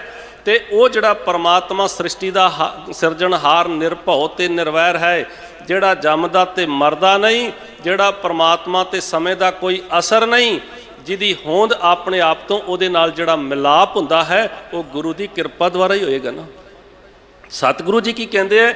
ਜਨਮ ਤੇ ਮਰਨ ਤੋਂ ਜਿਹੜੀ ਹੈ ਉਹ ਮੁਕਤੀ ਮਿਲ ਜਾਂਦੀ ਹੈ ਭਾਈ। ਜਿਨ੍ਹਾਂ ਨੇ ਹਰ ਕੇ ਸੰਤ ਜਿਹੜੇ ਹੁੰਦੇ ਹੈ, ਸਤਿਗੁਰੂ ਜੀ ਨੇ ਬਾਣੀ 'ਚ ਦੱਸਿਆ ਹੈ ਕਿ ਜਿਹੜੇ ਨਹੀਂ ਹੈ ਉਹਨਾਂ ਦੇ ਬਾਰੇ ਵੀ ਦੱਸਿਆ ਹੈ। ਕਹਿੰਦੇ ਕਿ ਜਿਨ੍ਹਾਂ ਨੇ ਭੇਖ ਧਾਰਨ ਕੀਤਾ ਹੋਵੇ, ਸਾਡੇ ਤ੍ਰੈ ਧੋਤੀਆਂ ਤੇਰੇ ਪੈਰਨ ਤੱਗ, ਗਲੀ ਜਿਨ੍ਹਾਂ ਜਪਮਾਲੀਆਂ ਲੋਟੇ ਹੱਥ ਨਿਬੱਗ, ਉਹ ਹਰ ਕੇ ਸੰਤ ਨਾਖੇ ਬਨਾਰਸ ਕੇ ਠੱਗ। ਉਹਨਾਂ ਨੂੰ ਬਨਾਰਸੀ ਠੱਗ ਕਹਿ ਲੈਣਾ ਚਾਹੀਦਾ ਹੈ, ਜਿਨ੍ਹਾਂ ਦੇ ਨੇ ਕੇਵਲ ਬਾਹਰ ਦਾ ਭੇਖ ਧਾਰਨ ਕੀਤਾ ਹੋਵੇ। ਪਰ ਜਿਹੜੇ ਆਤਮਾ ਨੂੰ ਪਰਮਾਤਮਾ ਨਾਲ ਮੇਲਦੇ ਹੋਣ, ਜਿਹੜੇ ਨਾ ਇਹ ਦੇਖਣ ਕਿ ਇਹ ਕਿਹੜੇ ਦੇਸ਼ ਦੇ ਰਹਿਣ ਵਾਲਾ ਹੈ, ਕਿਹੜੀ ਜਾਤ ਨਾਲ ਸੰਬੰਧ ਰੱਖਦਾ ਹੈ, ਇਹ ਗਰੀਬ ਹੈ ਕਿ ਅਮੀਰ ਹੈ, ਇਹ ਰਾਜਾ ਹੈ ਕਿ ਭਿਖਾਰੀ ਹੈ। ਨਹੀਂ ਤੇ ਬਹੁਤੇ ਤੇ ਜਿਹੜੇ ਭੇਖੀ ਸੰਤ ਹੁੰਦੇ ਆ ਨਾ, ਉਹਨਾਂ ਦਾ ਰਾਜੇ ਵਾਸਤੇ ਬਿਹੇਵੀਅਰ ਹੋਰ ਹੈ ਤੇ ਭਿਖਾਰੀ ਵਾਸਤੇ ਹੋਰ ਹੈ, ਆਮ ਬੰਦੇ ਵਾਸਤੇ ਹੋਰ ਹੈ। ਪਰ ਜਿਹੜਾ ਅਸਲ ਸੰਤ ਹੈ ਉਹ ਤਾਂ ਸਾਰਿਆਂ ਵਾਸਤੇ ਇੱਕੋ ਜਿਹਾ ਹੀ ਚੱਲੇਗਾ ਨਾ। ਉਹਦੇ ਵਾਸਤੇ ਤੇ ਕੋਈ ਉਹਦੇ ਕੋਲ ਰਾਜਾ ਆ ਜਾਵੇ, ਕੋਈ ਭਿਖਾਰੀ ਆ ਜਾਵੇ, ਕੋਈ ਗਰੀਬ ਆ ਜਾਵੇ, ਕੋਈ ਅਮੀਰ ਆ ਜਾਵੇ, ਕਿਸੇ ਜਾਤ ਨਾਲ ਸੰਬੰਧ ਰੱਖਣ ਵਾਲਾ ਆ ਜਾਵੇ, ਫਿਰ ਉਹ ਸਾਰਿਆਂ ਦਾ ਹੀ ਭਲਾ ਕਰ ਦਿੰਦਾ ਹੈ। ਸੋ ਸਤਿਗੁਰੂ ਸੱਚੇ ਪਾਤਸ਼ਾਹ ਜੀ ਕੀ ਕਹਿੰਦੇ ਹੈ? ਸੰਤ ਪ੍ਰਸਾਦ ਜਨਮ ਮਰਨ ਤੇ ਛੋਟ, ਜਨਮ ਤੇ ਮਰਨ ਤੋਂ ਮੁਕਤੀ ਮਿਲ ਜਾਂਦੀ ਹੈ, ਜੰਮਣ ਮਰਨਾ ਮੁੱਕ ਜਾਂਦਾ ਹੈ। ਤੇ ਇਹ ਕੇਵਲ ਤੇ ਕੇਵਲ ਸਤਿਗੁਰੂ ਜੀ ਦੀ ਬਾਣੀ ਹੈ ਨਾ ਜਿਹੜੀ ਸਾਨੂੰ ਮੁਕਤੀ ਦਿਵਾਉਂਦੀ ਹੈ। ਆਪ ਮੁਕਤ ਕਰੈ ਸੰਸਾਰ, ਜਿਹੜਾ ਆਪ ਮੁਕਤ ਹੋਵੇ ਤੇ ਸੰਸਾਰ ਨੂੰ ਮੁਕਤੀ ਦੇਣ ਦੇ ਸਮਰੱਥ ਹੋਵੇ, ਉਹੀ ਜਿਹੜਾ ਹੈ ਉਹ ਅਸਲ ਸੰਤ ਹੈ। ਉਹਨੂੰ ਫਿਰ ਆਪਾਂ ਗੁਰੂ ਕਹਿ ਸਕਦੇ ਹਾਂ। ਗੁਰੂ ਹੈ ਜਿਹੜਾ ਸਾਨੂੰ ਆਪ ਮੁਕਤ ਹੈ ਤੇ ਸਾਨੂੰ ਸੰਸਾਰ ਨੂੰ ਮੁਕਤੀ ਦੇਣ ਦੇ ਸਮਰੱਥ ਹੈ। ਸੰਤ ਕਾ ਦਰਸ਼ ਪੂਰਨ ਇਸ਼ਨਾਨ, ਇਹ ਪੂਰਨ ਤੋਂ ਲੱਗਦਾ ਕਿ ਕੋਈ ਹੋਰ ਇਸ਼ਨਾਨ ਵੀ ਹੋਏਗਾ। ਇਹਦਾ ਮਤਲਬ ਕਿ ਕੁਛ ਇਸ਼ਨਾਨ ਹੈ ਜਿਹੜਾ ਸੰਸਾਰ ਕਰਦਾ ਹੈ, ਜਿਹੜਾ ਅਸੀਂ ਬਾਹਰ ਦਾ ਨਹਾਉਣਾ ਕਰਦੇ ਹਾਂ ਉਹਨੂੰ ਵੀ ਇਸ਼ਨਾਨ ਕਰਦੇ ਹਾਂ। ਅਸੀਂ ਵੱਖ-ਵੱਖ ਧਾਰਮਿਕ ਅਸਥਾਨਾਂ 'ਤੇ ਜਾ ਕੇ ਇਸ਼ਨਾਨ ਕਰਦੇ ਹਾਂ, ਤੀਰਥ ਯਾਤਰਾਵਾਂ ਕਰਦੇ ਹਾਂ। ਪਰ ਜੇ ਕੋਈ ਬਾਹਰ ਦਾ ਇਸ਼ਨਾਨ ਧਾਰਮਿਕ ਅਸਥਾਨ 'ਤੇ ਜਾਵੇ ਤੇ ਸਰੀਰਕ ਤੌਰ 'ਤੇ ਇਸ਼ਨਾਨ ਕਰ ਆਵੇ, ਪਰ ਉੱਥੇ ਸਤਿਪੁਰਸ਼ਾਂ ਦਾ ਉਪਦੇਸ਼ ਨਾ ਲਵੇ, ਤੇ ਫਿਰ ਉਹ ਮੁਕਤ ਕਿਵੇਂ ਹੋ ਸਕਦਾ ਹੈ? ਮੁਕਤ ਤੇ ਤਾਂ ਹੀ ਹੋਏਗਾ ਗੁਰੂ ਦਾ ਉਪਦੇਸ਼। ਸਤਿਪੁਰਸ਼ ਜਿਹੜੇ ਸਤਿਗੁਰੂ ਸੱਚੇ ਪਾਤਸ਼ਾਹ ਜੀ ਦੇ ਚਰਨਾਂ 'ਤੇ ਗਏ, ਜਿਸ ਤੀਰਥ 'ਤੇ ਗਏ ਆ, ਉੱਥੋਂ ਦੇ ਤੀਰਥ ਦਾ ਇਤਿਹਾਸ ਜਾਣਿਆ ਜਾਵੇ ਤੇ ਉੱਥੇ ਗੁਰੂ ਕੇ ਹੁਕਮਨਾਮੇ ਨੂੰ ਸਰਵਣ ਕੀਤਾ ਜਾਵੇ, ਬਾਣੀ ਨੂੰ ਪੜ੍ਹਿਆ ਜਾਵੇ, ਹਿਰਦੇ ਵਿੱਚ ਵਸਾਇਆ ਜਾਵੇ, ਤਾਂ ਹੀ ਤਾਂ ਮੁਕਤ ਹੋਵੇਗਾ ਨਾ। ਇਹ ਬਾਹਰ ਦਾ ਇਸ਼ਨਾਨ ਤੇ ਬਹੁਤਾਤ ਸੰਸਾਰ ਕਰ ਰਿਹਾ ਹੈ, ਲੇਕਿਨ ਆਤਮਾ ਦਾ ਇਸ਼ਨਾਨ ਨਹੀਂ ਕਰਦਾ। ਸਤਿਗੁਰੂ ਜੀ ਨੇ ਇੱਥੇ ਜਿਹੜਾ ਸਮਝਾਉਣਾ ਕੀਤਾ ਹੈ ਕਿ ਪੂਰਨ ਇਸ਼ਨਾਨ ਤਾਂ ਹੈ ਜੇ ਉਹ ਆਪਣੀ ਆਤਮਾ ਦਾ ਇਸ਼ਨਾਨ ਵੀ ਕਰੇ। ਆਤਮਾ ਦੇ ਅੰਦਰ ਉਸੇ ਦੀ ਤਰ੍ਹਾਂ ਕਾਮ, ਕ੍ਰੋਧ, ਲੋਭ, ਮੋਹ, ਹੰਕਾਰ ਜਿਵੇਂ ਲੈ ਕੇ ਗਿਆ ਉਵੇਂ ਹੀ ਲੈ ਕੇ ਘਰ ਨੂੰ ਆ ਗਿਆ। ਆਤਮਾ ਦੇ ਅੰਦਰ ਤੇ ਜਿਉਂ ਦੀ ਤਿਉਂ ਮੈਲ ਲੱਗੀ ਰਹਿ ਗਈ, ਫਿਰ ਉਹਦਾ ਇਸ਼ਨਾਨ ਕਿਵੇਂ ਮੰਨਿਆ ਜਾਏਗਾ? ਇਸ ਕਰਕੇ ਸਤਿਗੁਰੂ ਜੀ ਨੇ ਇੱਥੇ ਜਿਹੜੇ ਇਸ਼ਨਾਨ ਦੀ ਗੱਲ ਕੀਤੀ, ਆਤਮਿਕ ਇਸ਼ਨਾਨ ਦੀ ਗੱਲ ਕੀਤੀ ਹੈ ਕਿ ਕੇਵਲ ਬਾਹਰ ਦੇ ਇਸ਼ਨਾਨ ਦੀ ਗੱਲ ਨਹੀਂ। ਪੂਰਨ ਇਸ਼ਨਾਨ ਉਦੋਂ ਹੋਏਗਾ ਜਦੋਂ ਤੇਰੇ ਅੰਦਰੋਂ ਜਿਹੜੇ ਵਿਕਾਰ ਨੇ, ਜਿਹੜੇ ਤੈਨੂੰ ਦੁਖੀ ਕਰਦੇ ਨੇ, ਜਿਨ੍ਹਾਂ ਨੇ ਤੇਰੀ ਜ਼ਿੰਦਗੀ ਨੂੰ ਬੇਚੈਨ ਕਰਕੇ ਰੱਖਿਆ ਹੋਇਆ ਹੈ, ਉਹਨਾਂ ਨੂੰ ਜਿਹੜਾ ਹੈ ਟਿਕਾਓ ਮਿਲ ਜਾਵੇ। ਤੇਰੇ ਅੰਦਰ ਦੇ ਵਿਕਾਰ ਜਿਹੜੇ ਉਹ ਨੇਸਤੋ ਨਬੂਦ ਹੋ ਜਾਣ, ਤੇਰੇ ਅੰਦਰ ਦੀਆਂ ਵਾਸ਼ਨਾਵਾਂ ਖਤਮ ਹੋ ਜਾਣ, ਤੇਰੇ ਅੰਦਰ ਕੇਵਲ ਆਨੰਦ ਦੀ ਜਿਹੜੀ ਰੌਂ ਹੈ ਉਹ ਚੱਲ ਪਵੇ। ਜੇ ਇਹ ਰੌਂ ਕਿਵੇਂ ਚੱਲੇਗੀ? ਆਨੰਦ ਆਨੰਦ ਸਭ ਕੋ ਕਹੈ, ਆਨੰਦ ਗੁਰੂ ਤੇ ਜਾਣਿਆ। ਇਹ ਉਹ ਆਨੰਦ ਤੇ ਪ੍ਰਾਪਤ ਫਿਰ ਗੁਰੂ ਕੋਲੋਂ ਹੀ ਹੋਵੇਗਾ ਨਾ। ਸੋ ਸਤਿਗੁਰੂ ਸੱਚੇ ਪਾਤਸ਼ਾਹ ਜੀ ਕਹਿੰਦੇ ਆ ਭਾਈ ਸੰਤ ਕਾ ਜਿਹੜਾ ਦਰਸ਼ਨ ਹੈ ਨਾ ਜੀ, ਉਹ ਪੂਰਨ ਇਸ਼ਨਾਨ ਹੈ। ਕਿਵੇਂ ਪੂਰਨ ਇਸ਼ਨਾਨ ਹੈ? ਗੁਰੂ ਉਪਦੇਸ਼ ਦਿੰਦਾ ਹੈ, ਸਤਿਪੁਰਸ਼ ਜਿਹੜਾ ਉਹ ਉਪਦੇਸ਼ ਦਿੰਦਾ ਹੈ। ਉਹ ਉਪਦੇਸ਼ ਨਹੀਂ ਦਿੰਦਾ ਜਿਹਦੇ ਨਾਲ ਸੰਤ ਨੂੰ ਲਾਭ ਹੋਵੇ, ਉਹ ਉਪਦੇਸ਼ ਨਹੀਂ ਦਿੰਦਾ ਜੋ ਉਹ ਚਾਹੁੰਦਾ ਹੋਵੇ। ਉਪਦੇਸ਼ ਉਹ ਦਿੰਦਾ ਜੋ ਪਰਮਾਤਮਾ ਦੇ ਹੁਕਮ ਵਿੱਚ ਹੋਵੇ। ਉਪਦੇਸ਼ ਉਹ ਦਿੰਦਾ ਜਿਸ ਉਪਦੇਸ਼ ਦੇ ਨਾਲ ਉਹਦੀ ਆਤਮਾ ਤੋਂ ਮੈਲ ਖਤਮ ਹੋ ਜਾਵੇ, ਉਹ ਜਿਸ ਦੇ ਨਾਲ ਉਹਦੀ ਆਤਮਾ ਨੂੰ ਸ਼ਾਂਤੀ ਮਿਲ ਜਾਵੇ, ਆਤਮਾ ਨੂੰ ਟਿਕਾਓ ਤੇ ਚੈਨ ਮਿਲ ਜਾਵੇ, ਉਹ ਉਪਦੇਸ਼ ਦਿੰਦਾ ਹੈ। ਤੇ ਉਸ ਉਪਦੇਸ਼ ਨਾਲ ਹੀ ਉਹਦਾ ਜਿਹੜਾ ਹੈ, ਜਿਹਨੂੰ ਅਸੀਂ ਸੰਪੂਰਨ, ਜਿਹਨੂੰ ਪੂਰਾ ਇਸ਼ਨਾਨ ਕਹਿ ਸਕਦੇ ਹਾਂ। ਸੰਤ ਕਿਰਪਾ ਤੇ ਜਪਿਆ ਨਾਮ। ਜਿਹੜੇ ਸਤਿਗੁਰੂ ਜੀ ਦੀ ਆਪਾਂ ਬਾਣੀ ਪੜ੍ਹਦੇ ਹਾਂ ਕਿ ਸੇਵਾ ਦੇ ਲਾਇਕ ਜਿਹੜੇ ਨੇ ਉਹ ਦੋ ਨੇ, ਇੱਕ ਪਰਮਾਤਮਾ ਤੇ ਇੱਕ ਸੰਤ। ਤੇ ਜਿਹੜਾ ਪਰਮਾਤਮਾ ਹੈ ਉਹ ਮੁਕਤੀ ਦਾ ਦਾਤਾ ਹੈ, ਤੇ ਜਿਹੜਾ ਸੰਤ ਹੈ ਉਹ ਜੀਵ ਨੂੰ ਨਾਮ ਜਪਾਉਂਦਾ ਹੈ। ਉਹ ਕੀ ਕਹਿੰਦਾ ਹੈ? ਉਹ ਕਹਿੰਦਾ ਆਖੋ ਵਾਹਿਗੁਰੂ ਵਾਹਿਗੁਰੂ ਵਾਹਿਗੁਰੂ ਵਾਹਿਗੁਰੂ ਵਾਹਿਗੁਰੂ ਵਾਹਿਗੁਰੂ ਵਾਹਿਗੁਰੂ। ਸੰਤ ਨੇ ਕੇਵਲ ਪ੍ਰਮਾਤਮਾ ਦੀ ਗੱਲ ਕਰਨੀ ਤੇ ਪ੍ਰਮਾਤਮਾ ਦੇ ਨਾਮ ਦੀ ਗੱਲ ਕਰਨੀ, ਜਿਸ ਨਾਮ ਦੇ ਨਾਲ ਉਹਦੇ ਅੰਦਰ ਜਿਹੜੀ ਹੈ, ਜਿਹੜੀ ਅਸਲ 'ਚ ਅੰਦਰ ਦੀ ਗੱਲ ਬਣਨੀ ਹੈ, ਅੰਦਰ ਨੇ ਧੁੱਪਣਾ ਹੈ, ਅੰਦਰ ਦੀ ਮੈਲ ਲੱਥਣੀ ਹੈ। ਤੀਰਥ ਨਹਾਵਣ ਜਾਓ, ਤੀਰਥ ਨਾਮ ਹੈ। ਤੇ ਸਤਿਗੁਰੂ ਸੱਚੇ ਪਾਤਸ਼ਾਹ ਜੀ ਨੇ ਸਾਨੂੰ ਸਮਝਾਉਣਾ ਕੀਤਾ ਕਿ ਸੰਤ ਕਿਰਪਾ ਤੇ ਜਪੀਏ ਨਾਮ। ਭਾਈ ਸਤਿਪੁਰਸ਼ਾਂ ਦੀ ਸੰਗਤ ਵਿੱਚੋਂ ਦਾਤ ਜਿਹੜੀ ਮਿਲਦੀ ਹੈ ਨਾ, ਅਸੀਂ ਕਹਿੰਦੇ ਕਿ ਸੰਤ ਜੀ ਕੋ ਗਏ, ਸੰਤ ਜੀ ਨੇ ਸਾਨੂੰ ਕਾਰ ਦੇ ਦਿੱਤੀ, ਧੀਆਂ ਪੁੱਤਰ ਦੇ ਦਿੱਤੇ, ਕਿਉਂਕਿ ਅਸੀਂ ਦਾਤਾਂ ਵਿੱਚ ਉਲਝ ਕੇ ਰਹਿ ਜਾਂਦੇ ਹਾਂ ਤੇ ਉਸੇ ਹੀ ਮੋਹ ਮਾਇਆ ਚੋਂ ਜਿਹਦੇ ਚੋਂ ਨਿਕਲਣਾ ਉਸੇ ਵਿੱਚ ਗਰਸੇ ਜਾਂਦੇ ਹਾਂ। ਲੇਕਿਨ ਅਸਲ ਵਿੱਚ ਸੰਤ ਨੇ ਉਹ ਦਾਤ ਦੇਣੀ ਹੈ, ਨਾਮ ਦੀ ਦਾਤ ਦੇਣੀ ਹੈ, ਜਿਹੜੀ ਦਾਤ ਦੇ ਨਾਲ ਅੰਦਰ ਦੀ ਗੱਲ ਬਣਨੀ ਹੈ ਤੇ ਉਹਨੂੰ ਜਪਣ ਦੀ ਪ੍ਰੇਰਨਾ ਕਰਨੀ ਹੈ। ਸੰਤ ਦੇ ਕੋਲ ਬੈਠਣ ਨਾਲ ਇਹੀ ਲਾਭ ਹੋਣਾ ਹੈ ਕਿ ਆਤਮਾ ਨੇ ਅੰਦਰ ਪ੍ਰਮਾਤਮਾ ਦਾ ਨਾਮ, ਸਰੀਰ ਨੂੰ ਖੁਰਾਕ ਦੀ ਲੋੜ ਹੈ, ਸਰੀਰ ਨੂੰ ਭੋਜਨ ਦੀ ਲੋੜ ਹੈ, ਲੇਕਿਨ ਆਤਮਾ ਨੂੰ ਤੇ ਭਜਨ ਦੀ ਲੋੜ ਹੈ, ਬੰਦਗੀ ਦੀ ਲੋੜ ਹੈ। ਜੇ ਆਤਮਾ ਦੇ ਅੰਦਰ ਪ੍ਰਮਾਤਮਾ ਦੀ ਬੰਦਗੀ ਹੋਵੇਗੀ ਤੇ ਤਾਂ ਗੱਲ ਬਣੇਗੀ। ਆਤਮਾ ਬਲਵਾਨ ਤਾਂ ਹੋਵੇਗੀ। ਇਹ ਸੰਸਾਰ ਸਮੁੰਦਰ ਦੇ ਵਿੱਚੋਂ ਤਾਂ ਜਿਹੜਾ ਹੈ, ਨਹੀਂ ਤੇ ਮਨੁੱਖ ਗੋਤੇ ਖਾਈ ਜਾਂਦਾ ਹੈ ਨਾ। ਜਿੱਦਾਂ ਬਾਹਰ ਦਾ ਸਮੁੰਦਰ ਹੈ ਉਹਦੇ ਚੋਂ ਪਾਰ ਲੱਗਣਾ ਬਹੁਤ ਕਠਿਨ ਹੈ, ਇਸੇ ਤਰ੍ਹਾਂ ਇਸ ਸੰਸਾਰ ਸਮੁੰਦਰ ਦੇ ਵਿੱਚ ਜਿਹੜੀਆਂ ਛੱਲਾਂ ਆਉਂਦੀਆਂ ਨੇ ਨਾ ਜੀ, ਮਾਇਆ ਦੀਆਂ ਛੱਲਾਂ ਜਿਹੜੀਆਂ ਉਹ ਆਪਣੀ ਲਪੇਟ ਵਿੱਚ ਲੈ ਲੈਂਦੀਆਂ ਨੇ। ਬਚਦਾ ਉਹ ਹੈ ਜਿਹਦੇ ਅੰਦਰ ਪ੍ਰਮਾਤਮਾ ਦੀ ਬੰਦਗੀ ਟਿਕੀ ਹੋਵੇ, ਜਿਹਨੇ ਪ੍ਰਮਾਤਮਾ ਦੇ ਹੁਕਮ ਨੂੰ ਆਪਣੀ ਲਾਈਫ ਦਾ ਪਾਰਟ ਬਣਾਇਆ ਹੋਵੇ। ਤੇ ਉਹ ਸੰਤ ਦਾ ਸੁਭਾਅ ਇਹ ਹੈ ਕਿ ਉਹ ਕਹਿੰਦਾ ਹੈ ਕਿ ਤੁਸੀਂ, ਤੁਹਾਡਾ ਜੀਵਨ ਕਿਵੇਂ ਹੋਏਗਾ? ਹੁਕਮ ਰਜ਼ਾਈ ਚੱਲਣਾ, ਨਾਨਕ ਲਿਖਿਆ ਨਾਲ। ਉਹ ਕਹਿੰਦਾ ਜੋ ਰੱਬ ਨੇ ਦਿੱਤਾ ਹੀ ਨਾ ਪਿਆਰਿਆ, ਇਹਦੇ ਵਿੱਚ ਖੁਸ਼ ਰਹੇ। ਇਹ ਨਹੀਂ ਕਹਿੰਦਾ ਕਿ ਜਦੋਂ ਜਾ ਕੇ ਕਿਹਾ ਬਾਬਾ ਜੀ ਕਾਰ ਲੈਣ ਮਿਲ ਜਾਵੇ, ਕਰੋ ਅਰਦਾਸ ਕਰੋ, ਬਾਬਾ ਜੀ ਆਹ ਬੇਨਤੀ ਹੈ ਸਾਨੂੰ ਕਾਰ ਦਵਾ ਦਿਓ, ਤੇ ਬਾਬਾ ਜੀ ਕਹਿੰਦੇ ਇੱਕ ਨਹੀਂ ਤੈਨੂੰ ਵੱਡੀ ਮਿਲ ਜਾਏਗੀ, ਦੋ ਮਿਲ ਜਾਣਗੀਆਂ। ਇਹ ਤਾਂ ਲੋਭ ਦੀ ਗੱਲ ਆ ਗਈ ਨਾ, ਵੀ ਬਾਬੇ ਨੇ ਜੋ ਉਹਨੇ ਮੰਗਿਆ ਦੇ ਦਿੱਤਾ। ਬਾਬਾ ਜਿਹੜਾ ਅਸਲ ਸੰਤ ਹੈ, ਜਿਹੜਾ ਗੁਰੂ ਹੈ, ਉਹ ਇਹ ਗੱਲ ਨਹੀਂ ਦੱਸਦਾ। ਉਹ ਕਹਿੰਦਾ ਕਿ ਤੂੰ ਆਇਆ ਹੈ ਤੇ ਫਿਰ ਗੁਰੂ ਉਪਦੇਸ਼ ਦੇ ਕੇ ਉਹਦੇ ਅੰਦਰ ਦੀ ਅਵਸਥਾ ਨੂੰ ਸਵਾਰਦਾ ਹੈ। ਸਤਿਗੁਰੂ ਜੀ ਕਹਿੰਦੇ ਸੰਤ ਕਿਰਪਾ ਤੇ ਜਪੀਏ ਨਾਮ। ਸੰਤ ਦੀ ਕਿਰਪਾ, ਗੁਰੂ ਦੀ ਕਿਰਪਾ ਨਾਲ ਹੀ ਪ੍ਰਮਾਤਮਾ ਦਾ ਨਾਮ ਜਿਹੜਾ ਹੈ ਉਹ ਜਪਿਆ ਜਾਂਦਾ ਹੈ। ਰਹਾਓ, ਸਤਿਗੁਰੂ ਜੀ ਠਹਿਰਾਓ ਦੇ ਕੇ ਸਾਨੂੰ ਸਮਝਾਉਂਦੇ ਹਨ। ਸੰਤ ਕੈ ਸੰਗ ਮਿਟਿਆ ਅਹੰਕਾਰ। ਜਦੋਂ ਜਿਹੜੀ ਅੰਦਰ ਹਉਮੈ ਹੈ ਨਾ ਮਨੁੱਖ ਦੇ, ਅਸਲ ਵਿੱਚ ਇਹੀ ਇਹਨੂੰ ਭੁਜਾਈ ਨਠਾਈ ਫਿਰਦੀ ਹੈ। ਅਸਲ ਅੰਦਰ ਦੀ ਹਉਮੈ, ਅੰਦਰ ਦੀ ਈਰਖਾ, ਅੰਦਰ ਦਾ ਸਾੜਾ, ਇਹੀ ਇਹਨੂੰ ਅੰਦਰੋਂ ਬੇਚੈਨ ਕਰਦਾ ਹੈ। ਤੇ ਸਤਿਗੁਰੂ ਸੱਚੇ ਪਾਤਸ਼ਾਹ ਜੀ ਨੇ ਬਾਣੀ ਵਿੱਚ ਕੀ ਸਮਝਾਇਆ ਕਿ ਜਦੋਂ ਤੁਸੀਂ ਗੁਰੂ ਦੀ ਸੰਗਤ ਕਰੋਗੇ, ਗੁਰੂ ਦੀ ਸੰਗਤ ਕਰਨ ਦੇ ਨਾਲ ਤੁਹਾਨੂੰ ਲਾਭ ਕੀ ਹੋਏਗਾ? ਸੰਗਤ ਦਾ ਬੜਾ ਵੱਡਾ ਲਾਭ ਆ ਜੀ।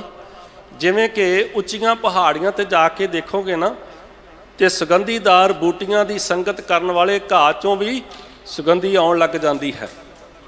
ਤੇ ਹੋਰ ਤਾਂ ਹੋਰ ਗੁਰਬਾਣੀ ਵਿੱਚ ਤਾਂ ਫੈਸਲਾ ਦਿੱਤਾ ਹੋਇਆ ਮਿਲਦਾ ਹੈ। ਕੀ ਫੈਸਲਾ ਮਿਲਦਾ ਹੈ? ਕਹਿੰਦੇ ਜਿਵੇਂ ਚੰਦਨ ਦੇ ਪੌਦੇ ਕੋਲ ਰਹਿਣ ਵਾਲੇ ਸਾਰੇ ਪੌਦਿਆਂ ਵਿੱਚੋਂ ਚੰਦਨ ਦੀ ਸੁਗੰਧੀ ਆਉਣ ਲੱਗ ਜਾਂਦੀ ਹੈ, ਇਸੇ ਤਰ੍ਹਾਂ ਸੰਤ ਦੇ ਕੋਲ ਰਹਿਣ ਵਾਲਾ ਜਿਹੜਾ ਹੈ, ਸੰਤ ਦੀ ਸੰਗਤ ਕਰਨ ਵਾਲਾ ਹਰ ਕਾ ਸੇਵਕ ਹਰ ਹੀ ਜਿਹਾ, ਉਹ ਪਰਮਾਤਮਾ ਵਰਗਾ ਹੋ ਜਾਂਦਾ ਹੈ, ਪਰਮਾਤਮਾ ਦਾ ਰੂਪ ਹੋ ਜਾਂਦਾ ਹੈ। ਇਹ ਕਿਰਪਾ ਹੋ ਜਾਂਦੀ ਹੈ ਤੇ ਅੰਦਰੋਂ ਹੰਕਾਰ ਖਤਮ ਹੋ ਜਾਂਦਾ ਹੈ। ਹੰਕਾਰ ਦਾ ਜਿਹੜਾ ਪਹਾੜ ਬਣਿਆ ਹੋਇਆ ਸੀ, ਕਿਲ੍ਹਾ ਬਣਿਆ ਹੋਇਆ ਸੀ, ਆਪਣੇ ਚਿਗਿਰਦੇ ਇੱਕ ਕਿਲ੍ਹਾ ਬਣਾ ਕੇ ਬੈਠਾ ਸੀ ਹੰਕਾਰ ਦਾ, ਉਹ ਸਾਰਾ ਜਿਹੜਾ ਹੈ ਮਿਟ ਜਾਂਦਾ ਹੈ, ਖਤਮ ਹੋ ਜਾਂਦਾ ਹੈ, ਉਸ ਤੋਂ ਛੁਟਕਾਰਾ ਮਿਲ ਜਾਂਦਾ ਹੈ। ਸਤਿਗੁਰੂ ਸੱਚੇ ਪਾਤਸ਼ਾਹ ਜੀ ਨੇ ਕਿਹਾ ਕਿ ਜਿਹੜੀ ਸੰਗਤ ਕਰਨੀ ਹੈ ਨਾ, ਗੁਰੂ ਦੀ ਸੰਗਤ ਕਰਨ ਦੇ ਨਾਲ ਅੰਦਰੋਂ ਹੰਕਾਰ ਮੁੱਕ ਜਾਂਦਾ ਹੈ, ਅੰਦਰ ਹੰਕਾਰ ਨਹੀਂ ਰਹਿੰਦਾ। ਇਹ ਸਮਝ ਆ ਜਾਂਦੀ, ਇਹ ਸੋਝੀ ਪੈ ਜਾਂਦੀ ਹੈ ਕਿ ਮੇਰਾ ਮੁਝ ਮੈਂ ਕਿਛ ਨਹੀਂ, ਜੋ ਕਿਛ ਹੈ ਸੋ ਤੇਰਾ। ਹੰਕਾਰ ਕਿਸ ਚੀਜ਼ ਦਾ? ਨਾ ਧੀਆਂ ਪੁੱਤਰਾਂ ਦਾ, ਨਾ ਧਨ ਦੌਲਤ ਦਾ। ਇਹੀ ਤੇ ਹੰਕਾਰ ਹੁੰਦਾ ਹੈ। ਕਿਸੇ ਨੂੰ ਵੱਡੀ ਕਾਰ ਦਾ, ਕਿਸੇ ਨੂੰ ਵੱਡੀ ਕੋਠੀ ਦਾ, ਕਿਸੇ ਨੂੰ ਜ਼ਿਆਦੀ ਜਾਇਦਾਦ ਦਾ, ਕਿਸੇ ਨੂੰ ਆਪਣੀ ਰਾਜ ਸ਼ਕਤੀ ਦਾ ਹੰਕਾਰ ਹੋਏਗਾ। ਪਰ ਜਿਹਦੇ ਅੰਦਰ ਪ੍ਰਮਾਤਮਾ ਦੀ ਬੰਦਗੀ ਵਸ ਜਾਂਦੀ ਹੈ, ਉਹ ਕਹਿੰਦਾ ਮੈਨੂੰ ਕਿਸੇ ਰਾਜ ਗੱਦੀਆਂ ਦੀ ਲੋੜ ਨਹੀਂ, ਮੈਨੂੰ ਕੋਠੀਆਂ ਕਾਰਾਂ ਦੀ ਲੋੜ ਨਹੀਂ, ਮੈਨੂੰ ਕੀ ਚਾਹੀਦਾ ਹੈ? ਕਹਿੰਦਾ ਰਾਜ ਨਾ ਚਾਹੋ ਮੁਕਤ ਨਾ ਚਾਹੋ। ਤੇ ਫਿਰ ਕੀ ਚਾਹੀਦਾ ਹੈ? ਮਨ ਪ੍ਰੀਤ ਚਰਨ ਕਮਲਾ ਰੇ, ਮੈਨੂੰ ਤੇਰੇ ਚਰਨਾਂ ਕਮਲਾਂ ਦਾ ਪਿਆਰ ਚਾਹੀਦਾ ਹੈ। ਤੇ ਇਸ ਪਿਆਰਿਓ, ਜਿਹੜਾ ਸੰਤ ਹੈ ਨਾ, ਸੰਤ ਦੀ ਜਦੋਂ ਸੰਗਤ ਕਰਦੇ ਆ ਤੇ ਉਹ ਇਹ ਅਸਲ 'ਚ ਲਾਈਨ ਕਲੀਅਰ ਕਰ ਦਿੰਦਾ ਹੈ ਕਿ ਜਿਹੜੀਆਂ ਇਹ ਤੇਰੀਆਂ ਕੋਠੀਆਂ ਨੇ, ਇਹਨਾਂ ਨੇ ਤੇਰਾ ਸਾਥ ਨਹੀਂ ਦੇਣਾ। ਜਿਹੜੀਆਂ ਪ੍ਰਾਪਰਟੀਆਂ ਜਾਇਦਾਦਾਂ ਬੈਂਕ ਬੈਲੈਂਸ ਬਣਾਈ ਫਿਰਦਾ ਹੈ, ਇਹਨਾਂ 'ਚੋਂ ਇੱਕ ਸੂਈ ਵੀ ਤੇਰੇ ਨਾਲ ਨਹੀਂ ਪਿਆਰਿਆ ਜਾਣੀ। ਉਹ ਤੇ ਇਹ ਵੀ ਕਹਿ ਦਿੰਦਾ ਹੈ ਕਿ ਤੇਰੇ ਨਾਲ ਇਹ ਕੁਛ ਵੀ ਨਹੀਂ ਜਾਣਾ। ਜਿਹੜੀ ਤੂੰ ਆਪਣੇ ਸਰੀਰ ਦੇ ਬਲ ਦਾ ਮਾਣ ਕਰਦਾ ਹੈ, ਜਿਹੜਾ ਰਾਜ ਗੱਦੀਆਂ ਦਾ ਮਾਣ ਕਰਦਾ ਹੈ, ਇਹ ਤੇਰੇ ਨਾਲ ਨਿਭਣ ਵਾਲੀਆਂ ਨਹੀਂ। ਇੱਥੇ ਤੇ ਬੜੇ ਬੜੇ ਕਾਰੂ ਬਾਦਸ਼ਾਹ ਵਰਗੇ ਵੀ ਖਾਲੀ ਹੱਥ ਇੱਥੋਂ ਗਏ। ਇੱਥੇ ਬੜੇ ਬੜੇ ਆਏ, ਬੜੇ ਰਾਜੇ ਮਹਾਰਾਜੇ ਆਏ, ਜਿਨ੍ਹਾਂ ਨੂੰ ਇਸ ਸੰਸਾਰ ਤੋਂ ਜਾਣਾ ਪਿਆ ਤੇ ਖਾਲੀ ਹੱਥ ਜਾਣਾ ਪਿਆ। ਜੇ ਆਤਮਾ ਦਾ ਕੋਈ ਸਾਥ ਦੇਣ ਵਾਲੀ ਚੀਜ਼ ਹੈ ਨਾ, ਉੱਥੇ ਨਾ ਧੀਆਂ ਪੁੱਤਰਾਂ ਨੇ ਸਾਥ ਦੇਣਾ ਹੀ, ਨਾ ਤੇਰੀ ਪਤਨੀ ਨੇ ਸਾਥ ਦੇਣਾ ਹੀ, ਨਾ ਤੇਰੇ ਪੇਰੈਂਟਸ ਨੇ ਸਾਥ ਦੇਣਾ, ਨਾ ਜਾਇਦਾਦਾਂ ਨੇ ਸਾਥ ਦੇਣਾ ਹੈ। ਜੇ ਨਾਲ ਨਿਭਣ ਵਾਲੀ ਕੋਈ ਚੀਜ਼ ਹੈ ਤੇ ਉਹ ਕੇਵਲ ਤੇ ਕੇਵਲ ਪਰਮਾਤਮਾ ਦਾ ਨਾਮ ਹੈ। ਉਹ ਕੇਵਲ ਤੇ ਕੇਵਲ ਨਾਮ ਰਹਿਓ ਸਾਧੂ ਰਹਿਓ, ਰਹਿਓ ਗੁਰ ਗੋਬਿੰਦ। ਜੇ ਰਹਿਣ ਵਾਲੀ ਕੋਈ ਆਤਮਾ ਦੇ ਨਾਲ ਚੀਜ਼ ਹੈ ਤੇ ਉਹ ਪਰਮਾਤਮਾ ਦਾ ਨਾਮ ਹੈ। ਫਿਰ ਸੰਤ ਇਹ ਕਿਰਪਾ ਕਰਦਾ ਹੈ, ਉਹਦੀ ਸੰਗਤ ਕਰਨ ਦੇ ਨਾਲ ਅੰਦਰੋਂ ਜਦੋਂ ਪਤਾ ਲੱਗ ਗਿਆ ਕਿ ਇਹ ਧਨ ਵੀ ਜਿਹੜਾ ਹੈ ਇਹ ਨਾਲ ਨਿਭਣ ਵਾਲਾ ਨਹੀਂ। ਇੱਕ ਪੱਖ ਇਹ ਸਾਹਮਣੇ ਆਇਆ, ਇੱਕ ਇਹ ਕਿ ਇਹ ਧਨ ਦੀ ਜਿਹੜੀ ਦਾਤ ਹੈ ਇਹ ਮੇਰੀ ਪ੍ਰਾਪਤ ਕੀਤੀ ਹੋਈ ਨਹੀਂ, ਧੀਆਂ ਪੁੱਤਰ ਪ੍ਰਾਪਤ ਕੀਤੇ ਹੋਏ ਮੇਰੇ ਨਹੀਂ। ਇਹ ਤੇ ਰੱਬ ਨੇ ਕਿਰਪਾ ਕੀਤੀ ਹੈ, ਸਾਡਾ ਸੰਬੰਧ ਜੋੜਿਆ ਇਸ ਧਨ ਦੇ ਨਾਲ, ਇਹਨਾਂ ਧੀਆਂ ਪੁੱਤਰਾਂ ਦੇ ਨਾਲ, ਇਹਨਾਂ ਰਿਸ਼ਤਿਆਂ ਦੇ ਨਾਲ, ਇਹਨਾਂ ਵੱਡੀਆਂ ਵੱਡੀਆਂ ਜਿਹੜੀਆਂ ਸ਼ਕਤੀਆਂ ਜਿਹੜੀਆਂ ਨੇ, ਇਹ ਦਾਤਾਂ ਦੇਣ ਵਾਲਾ ਤੇ ਦਾਤਾ ਉਹ ਹੈ। ਕਿਉਂਕਿ ਮੇਰੀ ਤੇ ਇਹ ਵੀ ਪਾਇਆ ਨਹੀਂ ਕਿ ਮੈਂ ਜਨਮ ਲੈ ਸਕਾਂ ਤੇ ਸਰੀਰਕ ਰੂਪ ਤੇ ਇੱਥੇ ਆ ਸਕਾਂ। ਇਹ ਸਮਝ ਆਉਂਦੀ ਹੈ, ਇਹ ਸੋਝੀ ਆ ਜਾਂਦੀ ਹੈ ਕਿ ਉਸ ਕਰਤੇ ਦੀ ਜਿਹੜੀ ਰਹਿਮ ਹੈ ਨਾ, ਇਹ ਸਾਡੀ ਝੋਲੀ 'ਚ ਪੈਂਦਾ ਹੈ। ਅਸੀਂ ਹੰਕਾਰ ਕਰ ਕਿਸ ਚੀਜ਼ ਦਾ ਰਹੇ ਹਾਂ? ਜੇ ਪਰਮਾਤਮਾ, ਹੁਣ ਦੇਖੋ ਅਸੀਂ ਕਾਰ ਲਈ, ਬੜੀ ਮਹਿੰਗੀ ਲਈ, ਅਸੀਂ ਮਹਿੰਗੀ ਤੋਂ ਮਹਿੰਗੀ ਕਰੋੜਾਂ ਰੁਪਈਆਂ ਦੀ ਗੱਡੀ ਲੈ ਲਈ ਤੇ ਸੋਚਿਆ ਕਿ ਅਸੀਂ ਗੱਡੀ ਲੈ ਲਈ ਤੇ ਹੰਕਾਰ ਕਾਰ ਦਾ ਕਰੀ ਜਾਵੇ। ਕੀ ਪਤਾ ਕਰਤੇ ਦਾ ਹੁਕਮ ਕੀ ਆਵੇ, ਕਦੋਂ ਆਵੇ, ਤੇ ਤੇਰੀ ਰਸਤੇ 'ਚ ਜਾਂਦਿਆਂ ਕਾਰ ਜਿਹੜੀ ਹੈ ਉਹ ਐਕਸੀਡੈਂਟ ਹੋ ਜਾਏ ਤੇ ਨੇਸ ਤੋਂ ਨਬੂਦ ਹੋ ਜਾਏਗੀ ਨਾ। ਫਿਰ ਹੰਕਾਰ ਕਿਸ ਚੀਜ਼ ਦਾ? ਇਹ ਕਾਰ ਤੇ ਤੈਨੂੰ ਵੀ ਲੈ ਕੇ ਬੈਠੇਗੀ, ਇਹ ਤੇਰੀ ਵੀ ਜ਼ਿੰਦਗੀ ਨੂੰ ਬਰਬਾਦ ਤੇ ਕਰਕੇ ਰੱਖ ਦੇਵੇਗੀ। ਤੇ ਇਹ ਸਮਝ ਜਿਹੜੀ ਹੈ ਇਹ ਸਤਿਪੁਰਸ਼ਾਂ ਦੀ, ਗੁਰੂ ਦੇ ਕੋਲੋਂ ਆ ਕੇ ਸੋਝੀ ਮਿਲਦੀ ਹੈ, ਗੁਰੂ ਦੀ ਸੰਗਤ ਵਿੱਚੋਂ ਮਿਲਦੀ ਹੈ। ਇੱਥੇ ਫਿਰ ਆਪਾਂ ਸੰਤ ਦਾ ਅਰਥ ਜਿਹੜਾ ਹੈ ਗੁਰੂ ਕਰਾਂਗੇ। ਸਤਿਗੁਰੂ ਸੱਚੇ ਪਾਤਸ਼ਾਹ ਜੀ ਕੀ ਕਹਿੰਦੇ ਹੈ? ਸੰਤ ਕੈ ਸੰਗ ਮਿਟਿਆ ਅਹੰਕਾਰ। ਕਹਿੰਦੇ ਪਿਆਰਿਓ, ਸਤਿਪੁਰਸ਼ਾਂ ਦੀ ਸੰਗਤ ਦੇ ਨਾਲ ਅੰਦਰੋਂ ਹੰਕਾਰ ਖਤਮ ਹੋ ਜਾਂਦਾ ਹੈ। ਦ੍ਰਿਸ਼ਟ ਆਵੈ ਸਭ ਏਕੰਕਾਰ। ਜਦੋਂ ਗੁਰੂ ਦੀ ਸੰਗਤ ਕੀਤੀ, ਗੁਰੂ ਦੇ ਪ੍ਰੇਮ ਵਿੱਚ ਜੁੜੇ ਤੇ ਗੁਰੂ ਨੇ ਸੁਰਤ ਦੇ ਵਿੱਚ ਅੰਮ੍ਰਿਤ ਖਜ਼ਾਨਾ ਨਾਮ ਦਾ ਪਾਇਆ, ਗੁਰੂ ਨੇ ਕਿਰਪਾ ਕੀਤੀ ਤੇ ਫਿਰ ਕੀ ਹੋਇਆ? ਇੱਕ ਪਾਸੇ ਜੰਗ ਯੁੱਧ ਚੱਲ ਰਿਹਾ ਹੈ, ਜੰਗ ਯੁੱਧ ਚੱਲ ਰਿਹਾ ਹੈ ਤੇ ਗੁਰੂ ਦੀ ਕਿਰਪਾ ਦੇ ਨਾਲ ਦ੍ਰਿਸ਼ਟੀ ਇਹ ਬਣ ਗਈ ਕਿ ਉਹ ਪਰਮਾਤਮਾ, ਉਹ ਜਿਹੜਾ ਮੇਰੇ ਅੰਦਰ ਹੈ ਉਹ ਮੇਰੇ ਗਵਾਂਢੀਆਂ ਦੇ ਅੰਦਰ ਵੀ ਹੈ। ਜਿਹੜਾ ਪਰਮਾਤਮਾ ਮੇਰੇ ਅੰਦਰ ਹੈ ਉਹ ਮੇਰੀ ਪਤਨੀ ਦੇ ਅੰਦਰ ਵੀ ਹੈ। ਦ੍ਰਿਸ਼ਟੀ ਇਹ ਬਣ ਜਾਂਦੀ ਹੈ ਕਿ ਜਿਹੜਾ ਪਰਮਾਤਮਾ ਮੇਰੇ ਅੰਦਰ ਹੈ ਉਹ ਮੇਰੇ ਬੱਚਿਆਂ ਦੇ ਅੰਦਰ ਵੀ ਹੈ। ਇਹ ਬਣ ਜਾਂਦੀ ਕਿ ਜਿਹੜਾ ਪਰਮਾਤਮਾ ਮੇਰੇ ਅੰਦਰ ਹੈ ਉਹ ਮੇਰੇ ਦੁਸ਼ਮਣ ਦੇ ਅੰਦਰ ਵੀ ਹੈ।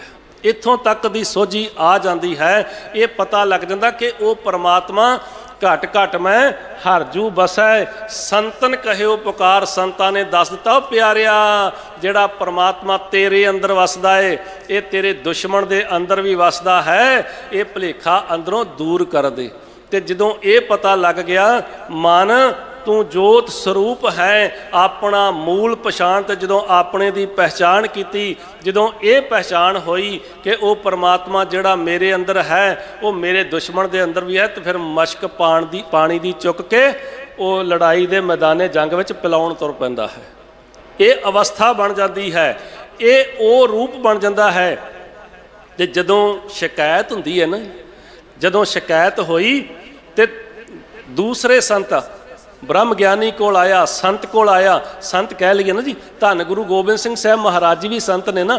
ਧੰਨ ਗੁਰੂ ਗੋਬਿੰਦ ਸਿੰਘ ਸਾਹਿਬ ਮਹਾਰਾਜ ਜੀ ਕੋਲ ਸ਼ਿਕਾਇਤ ਪਹੁੰਚੀ ਤੇ ਧੰਨ ਗੁਰੂ ਗੋਬਿੰਦ ਸਿੰਘ ਸਾਹਿਬ ਮਹਾਰਾਜ ਜੀ ਆਪ ਨਹੀਂ ਉਹ ਰੂਪ ਦੇਖਦੇ, ਉਹ ਵੀ ਤੇ ਦੇਖਦੇ ਆ ਨਾ। ਘਟ ਘਟ ਮੈਂ ਹਰ ਜੂ ਬਸੈ, ਉਹਨਾਂ ਨੇ ਤੇ ਸਾਨੂੰ ਇਹ ਸਿੱਖਿਆ ਦਿੱਤੀ ਹੈ ਤੇ ਉਹ ਆਪ ਵੀ ਉਸੇ ਤੇ ਹੀ ਚੱਲਦੇ। ਨਹੀਂ ਵੀ ਉਹਨਾਂ ਦੇ ਚੱਲਣ ਦਾ ਕੋਈ ਤਰੀਕਾ ਹੋਰ ਹੈ, ਉਹਨਾਂ ਦਾ ਕਹਿਣੀ ਹੋਰ ਹੈ ਤੇ ਕਰਨੀ ਹੋਰ ਹੈ। ਇੱਦਾਂ ਨਹੀਂ ਹੈ। ਉਹਨਾਂ ਨੇ ਆਪਣੇ ਕੋਲੋਂ ਮਲਮ ਦੇ ਦਿੱਤੀ ਕਿ ਜਿੱਥੇ ਪਾਣੀ ਪਿਲਾਉਣਾ ਹੈ, ਜੇ ਕੋਈ ਫੱਟਰ ਹੋ ਗਿਆ, ਜ਼ਖਮੀ ਹੋ ਗਿਆ, ਤੇ ਉਹਨੂੰ ਆ ਮਲਮ ਵੀ ਕਰੀ ਜਾਓ। ਧੰਨ ਗੁਰੂ ਗੋਬਿੰਦ ਸਿੰਘ ਸਾਹਿਬ ਮਹਾਰਾਜ ਜੀ ਹੈ ਨਾ, ਜਿਨ੍ਹਾਂ ਦੇ ਤੀਰ ਨੂੰ ਸੋਨਾ ਲੱਗਿਆ ਹੋਇਆ ਹੈ। ਜੇ ਕੋਈ ਦੁਸ਼ਮਣ, ਇਹ ਹੈ ਸੰਤ ਦੀ ਅਸਲੀ ਡੈਫੀਨੇਸ਼ਨ, ਸੰਤ ਤੇ ਆਪਣੇ ਦੁਸ਼ਮਣ ਨਾਲ ਵੀ ਪਿਆਰ ਕਰਦਾ ਹੈ। ਜੇ ਕਿਤੇ ਉਹਨੂੰ ਤੀਰ ਲੱਗ ਜਾਵੇ, ਜੇ ਕਿਤੇ ਉਹ ਜ਼ੁਲਮ ਕਰ ਰਿਹਾ ਹੋਵੇ, ਉਹਦੇ ਜ਼ੁਲਮ ਨੂੰ ਰੋਕਣ ਲਈ ਤੀਰ ਦੀ ਵਰਤੋਂ ਕਰਨੀ ਪੈ ਜਾਵੇ ਤੇ ਉਸ ਤੀਰ ਦੀ ਵਰਤੋਂ ਨਾਲ ਜੇ ਉਹ ਜ਼ਖਮੀ ਹੋ ਜਾਵੇ ਤੇ ਉਹ ਸੋਨਾ ਉਹਦੇ ਮਲਮ ਪੱਟੀ ਦੇ ਕੰਮ ਆ ਜਾਵੇ। ਤੇ ਜੇ ਕਿਤੇ ਉਸ ਤੀਰ ਨਾਲ ਉਹਦੀ ਮੌਤ ਹੋ ਜਾਵੇ ਤੇ ਉਹ ਸੋਨਾ ਉਹਦੇ ਕਫਨ ਦੇ ਕੰਮ ਆ ਜਾਵੇ। ਇਹ ਹੈ ਸੰਤ ਦੀ ਪਰਿਭਾਸ਼ਾ, ਇਹ ਹੈ ਸੰਤ ਦਾ ਜੀਵਨ, ਇਹ ਹੈ ਸੰਤ ਦਾ ਕਰੈਕਟਰ। ਸਤਿਗੁਰੂ ਸੱਚੇ ਪਾਤਸ਼ਾਹ ਜੀ ਕੀ ਕਹਿੰਦੇ ਹੈ? ਦ੍ਰਿਸ਼ਟ, ਧੰਨ ਗੁਰੂ ਅਰਜਨ ਸਾਹਿਬ ਮਹਾਰਾਜ ਜੀ ਕਹਿੰਦੇ ਦ੍ਰਿਸ਼ਟ ਆਵੈ ਸਭ ਏਕੰਕਾਰ। ਸਾਰਿਆਂ ਦੇ ਵਿੱਚ ਪਰਮਾਤਮਾ ਨੂੰ ਦੇਖਦਾ ਹੈ, ਸਾਰਿਆਂ ਹਰ ਜਗ੍ਹਾ ਤੇ। ਇਹ ਸੰਤ ਦੀ ਅਸਲ ਅੰਦਰ ਦੀ ਅਵਸਥਾ ਹੁੰਦੀ ਹੈ। ਉਹਨੂੰ ਸਭਨਾਂ ਦੇ ਵਿੱਚੋਂ, ਮਿੱਤਰਾਂ ਤੇ ਦੁਸ਼ਮਣਾਂ ਵਿੱਚੋਂ ਪਰਮਾਤਮਾ ਦੇ ਹੀ ਦਰਸ਼ਨ ਹੁੰਦੇ ਹਨ। ਸੰਤ ਸੋ ਪ੍ਰਸੰਨ ਆਵੇ ਆਏ ਵਸ ਪੰਚਾ। ਜਿਹਦੇ ਉੱਤੇ ਸੰਤ ਪ੍ਰਸੰਨ ਹੋ ਜਾਵੇ, ਜਿਹਦੇ ਉੱਤੇ ਸੰਤ ਮਿਹਰਬਾਨ ਹੋ ਜਾਵੇ, ਉਹਦੇ ਕੀ ਹੁੰਦਾ ਹੈ? ਉਹਦੇ ਜਿਹੜੇ 5 ਵਿਕਾਰ ਆ ਮਨੁੱਖ ਨੂੰ ਬੇਚੈਨ ਕਰਨ ਵਾਲੇ, ਕਾਮ, ਕ੍ਰੋਧ, ਲੋਭ, ਮੋਹ, ਹੰਕਾਰ, ਇਹ 5 ਜਿਹੜੇ ਆ ਉਹਦੇ ਵਸ ਵਿੱਚ ਆ ਜਾਂਦੇ ਆ। ਜਿਹਦੇ ਤੇ ਗੁਰੂ ਕਿਰਪਾ ਕਰ ਦਿੰਦਾ ਹੈ। ਹਉ ਬਲਿਹਾਰੀ ਸੰਤਨ ਤੇਰੇ, ਕਿਹੜੇ? ਜਿਨ ਕਾਮ, ਕ੍ਰੋਧ, ਲੋਭ ਪੀਠਾ ਜੀਓ। ਉਹ ਆਪ ਵੀ ਪੀਸਦੇ ਆ, ਉਹਨਾਂ ਨੇ ਆਪ ਵੀ ਉਸ ਤੋਂ ਮੁਕਤ ਨੇ ਤੇ ਸੰਸਾਰ ਨੂੰ ਵੀ ਮੁਕਤੀ ਦਿੰਦੇ ਨੇ। ਉਹ ਇਸ ਤੋਂ 5 ਨੂੰ ਆਪਣੇ ਵਸ ਵਿੱਚ ਕਰ ਲੈਂਦੇ ਨੇ, ਵਸ ਵਿੱਚ ਉਹਨਾਂ ਦੇ ਚੱਲਣ ਲੱਗ ਜਾਂਦੇ, ਉਹਨਾਂ ਦਾ ਹੁਕਮ ਕਬੂਲਣ ਕਰਨ ਲੱਗ ਜਾਂਦੇ। ਬਹੁਤਾਤ ਸਾਰਾ ਸੰਸਾਰ ਜਿਹੜਾ ਹੈ ਨਾ ਜੀ, ਇਹ ਕਾਮ, ਕ੍ਰੋਧ, ਲੋਭ, ਮੋਹ, ਹੰਕਾਰ ਦੇ ਪਿੱਛੇ ਦੌੜਿਆ ਫਿਰਦਾ ਹੈ। ਜੋ ਕਾਮ, ਕ੍ਰੋਧ, ਲੋਭ ਕਰਾਉਂਦਾ ਇਹਦੇ ਤੋਂ, ਇਹ ਉਹੀ ਕੁਛ ਕਰੀ ਜਾਂਦਾ ਹੈ। ਪਰ ਜਿਹੜੇ ਰੱਬ ਦੇ ਪਿਆਰੇ ਨੇ, ਜਿਹੜੇ ਸਤਿਪੁਰਸ਼ਾਂ ਦੀ ਸੰਗਤ ਕਰਦੇ ਨੇ, ਜਿਨ੍ਹਾਂ ਤੇ ਸੰਤ, ਜਿਨ੍ਹਾਂ ਤੇ ਭਾਵ ਗੁਰੂ ਮਿਹਰਬਾਨ ਹੋ ਜਾਂਦਾ ਹੈ, ਜਿਨ੍ਹਾਂ ਤੇ ਗੁਰੂ ਪ੍ਰਸੰਨ ਹੋ ਜਾਂਦਾ ਹੈ, ਉਹਨਾਂ ਨੂੰ ਫਿਰ ਜਾਂਚ ਦੱਸ ਦਿੰਦਾ ਵੀ ਇਹਨਾਂ ਨੂੰ ਵਰਤੋਂ ਕਿਵੇਂ ਕਰਨੀ ਹੈ। ਜੇ ਤੈਨੂੰ ਕ੍ਰੋਧ ਆਉਂਦਾ ਨਾ, ਇਸ ਕ੍ਰੋਧ ਨੂੰ ਵਰਤਣਾ ਕਿਵੇਂ ਹੈ? ਇਹਨੂੰ ਕਿਤੇ ਇੱਦਾਂ ਨਹੀਂ ਵਰਤਣਾ ਕਿ ਕਿਸੇ ਦਾ ਨੁਕਸਾਨ ਕਰਨ ਲਈ ਨਹੀਂ ਵਰਤਣਾ, ਇਹਨੂੰ ਜੇ ਵਰਤਣਾ ਹੈ ਤੇ ਭਲੇ ਕਰਨ ਲਈ ਵਰਤਣਾ ਹੈ। ਇਹਨੂੰ ਭਲੇ ਵਾਸਤੇ ਵਰਤਣ ਦੀ ਜਾਚ ਆ ਜਾਂਦੀ ਹੈ, ਸੋਝੀ ਆ ਜਾਂਦੀ ਹੈ, ਕਿਉਂਕਿ ਫਿਰ ਵੀਰ ਇਹੀ ਕ੍ਰੋਧ ਜਿਹੜਾ ਵੀਰ ਰਸ ਵਿੱਚ ਬਦਲ ਜਾਂਦਾ ਹੈ, ਕ੍ਰੋਧ ਨੂੰ ਉਹਦਾ ਰੂਪ ਬਦਲ ਜਾਂਦਾ ਹੈ। ਫਿਰ ਸਾਨੂੰ ਉਹਦੀ ਵਰਤੋਂ ਗੁਰੂ ਸਿਖਾ ਦਿੰਦਾ ਹੈ। ਸੋ ਜਿਨ੍ਹਾਂ ਦੇ ਉੱਤੇ ਗੁਰੂ ਕਿਰਪਾ ਕਰਦਾ ਹੈ, ਪ੍ਰਸੰਨ ਹੁੰਦਾ ਹੈ, ਉਹਨਾਂ ਦੇ ਇਹ ਪੰਜੇ ਵਸ ਵਿੱਚ ਹੋ ਜਾਂਦੇ ਹਨ। ਅੰਮ੍ਰਿਤ ਨਾਮ ਹਿਰਦੈ ਲੈ ਸੰਚਾ, ਜਿਹੜਾ ਨਾਮ ਰੂਪੀ ਅੰਮ੍ਰਿਤ ਹੈ ਨਾ, ਉਹ ਹਿਰਦੇ ਦੇ ਅੰਦਰ ਇਕੱਠਾ ਕਰਦੇ ਆ। ਬਹੁਤਾਤ ਅਸੀਂ ਆਪਣੇ ਹਿਰਦੇ ਦੇ ਅੰਦਰ ਪਦਾਰਥਾਂ ਦਾ ਹੀ ਯੁੱਗ ਹੈ, ਤੇ ਪਦਾਰਥ ਇਕੱਠੇ ਕਰਕੇ ਆਪਣਾ ਹਿਰਦਾ, ਆਪਣੀ ਸੁਰਤ, ਆਪਣਾ ਮਨ ਭਰਿਆ ਪਿਆ ਹੈ, ਤੇ ਉਹਦੇ ਵਿੱਚ ਹੋਰ ਤੁਸੀਂ ਜਾ ਰਹੇ ਆ। ਤੇ ਇਹਦੇ ਅੰਦਰ ਇਦਾਂ ਦਾ ਇੱਕ ਖੂਹ ਬਣ ਗਿਆ ਹੈ ਕਿ ਕਦੀ ਮੁੱਕਣ ਦਾ ਨਾਂ ਨਹੀਂ ਰਹਿੰਦਾ। ਨਾ ਤੇ ਵਿਸ਼ੇ ਵਿਕਾਰਾਂ ਵੱਲੋਂ ਇਹ ਮਨ ਹਟਣ ਦਾ ਨਾਂ ਲੈਂਦਾ ਹੈ, ਨਾ ਧਨ ਦੌਲਤ ਦੇ ਵਾਲੇ ਪਾਸਿਓਂ ਹਟਣ ਦਾ ਨਾਂ ਲੈਂਦਾ ਹੈ, ਨਾ ਰਾਜ ਸ਼ਕਤੀਆਂ ਇਕੱਠੀਆਂ ਕਰਨ ਵੱਲੋਂ ਹਟਣ ਦਾ ਨਾਂ ਲੈਂਦਾ ਹੈ, ਕਿਉਂਕਿ ਇਹਦੇ ਅੰਦਰ ਹੋਰ ਜਿਹੜੀ ਹੈ ਉਹ ਤਮੰਨਾ ਵੱਧਦੀ ਹੋਈ ਜਾਂਦੀ ਹੈ। ਛੋਟੀ ਚੀਜ਼, ਪਹਿਲਾਂ ਛੋਟੀ ਕਾਰ, ਫਿਰ ਵੱਡੀ ਕਾਰ, ਫਿਰ ਉਹ ਤੋਂ ਵੱਡੀ ਕਾਰ, ਛੋਟੀ ਕੋਠੀ, ਫਿਰ ਵੱਡੀ ਕੋਠੀ। ਇਸੇ ਚੱਕਰ 'ਚ ਹੀ ਆਪਣੀ ਜ਼ਿੰਦਗੀ ਜਿਹੜੀ ਹੈ ਉਹ ਆਮ ਮਨੁੱਖ ਜਿਹੜਾ ਉਹ ਬਰਬਾਦ ਕਰੀ ਜਾਂਦਾ ਹੈ। ਪਰ ਜਿਹੜਾ ਰੱਬ ਦਾ ਪਿਆਰਾ, ਜਿਹਨੇ ਸੰਗਤ ਗੁਰੂ ਦੀ ਕਰ ਲਈ, ਸੰਤ ਦੀ ਕਰ ਲਈ, ਸੰਤ ਤੇ ਗੁਰੂ, ਸੰਤ ਸ਼ਬਦ ਜਿਹੜਾ ਹੈ ਭਗਤ ਨਾਲ ਵੀ ਜੁੜਦਾ ਹੈ, ਸਿੱਖ ਨੂੰ ਨਾਲ ਵੀ ਜੁੜਦਾ ਹੈ, ਔਰ ਇਹ ਗੁਰੂ ਨਾਲ ਵੀ ਜੁੜਦਾ ਹੈ, ਸਾਧੂ ਨਾਲ ਵੀ ਜੁੜਦਾ ਹੈ। ਸਤਿਗੁਰੂ ਸੱਚੇ ਪਾਤਸ਼ਾਹ ਜੀ ਕੀ ਕਹਿੰਦੇ ਆ ਕਿ ਜਿਹੜੇ ਗੁਰੂ ਦੀ ਸੰਗਤ ਕਰਦੇ ਆ, ਸੰਤ ਦੀ ਸੰਗਤ ਕਰਦੇ, ਅੰਮ੍ਰਿਤ ਨਾਮ, ਉਹ ਅੰਮ੍ਰਿਤ ਰੂਪੀ ਨਾਮ, ਅੰਮ੍ਰਿਤ ਨਾਮ ਨਿਧਾਨ ਹੈ, ਮਿਲ ਪੀਵੋ ਭਾਈ, ਉਹ ਅੰਮ੍ਰਿਤ ਰੂਪੀ ਨਾਮ ਦੇ ਪਿਆਲੇ ਪੀਂਦੇ ਨੇ। ਉਹ ਕਹਿੰਦੇ ਨੇ ਸਤਨਾਮ ਵਾਹਿਗੁਰੂ, ਸਤਨਾਮ ਵਾਹਿਗੁਰੂ,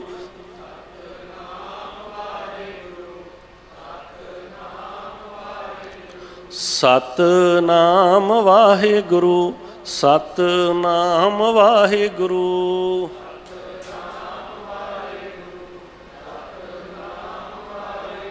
ਜਦੋਂ ਨਾਮ ਜਪਦਿਆਂ ਵਾਹਿਗੁਰੂ ਵਾਹਿਗੁਰੂ ਉੱਠਣ ਤੋਂ ਲੈ ਕੇ ਸੌਣ ਤੱਕ ਜਾਪ ਕਰਦੇ ਰਹੋਗੇ, ਸੁਰਤ ਦੇ ਅੰਦਰ ਯਾਦ ਪ੍ਰਮਾਤਮਾ ਦੇ ਨਾਮ ਦੀ, ਪ੍ਰੇਮ ਦੀ ਜਿਹੜੀ ਉਹ ਕਣੀ ਵਸੀ ਰਹਿ ਗਈ, ਫਿਰ ਤੁਹਾਡਾ ਮਨ ਭਟਕਣਾ ਵੱਲੋਂ ਰੁਕੇਗਾ।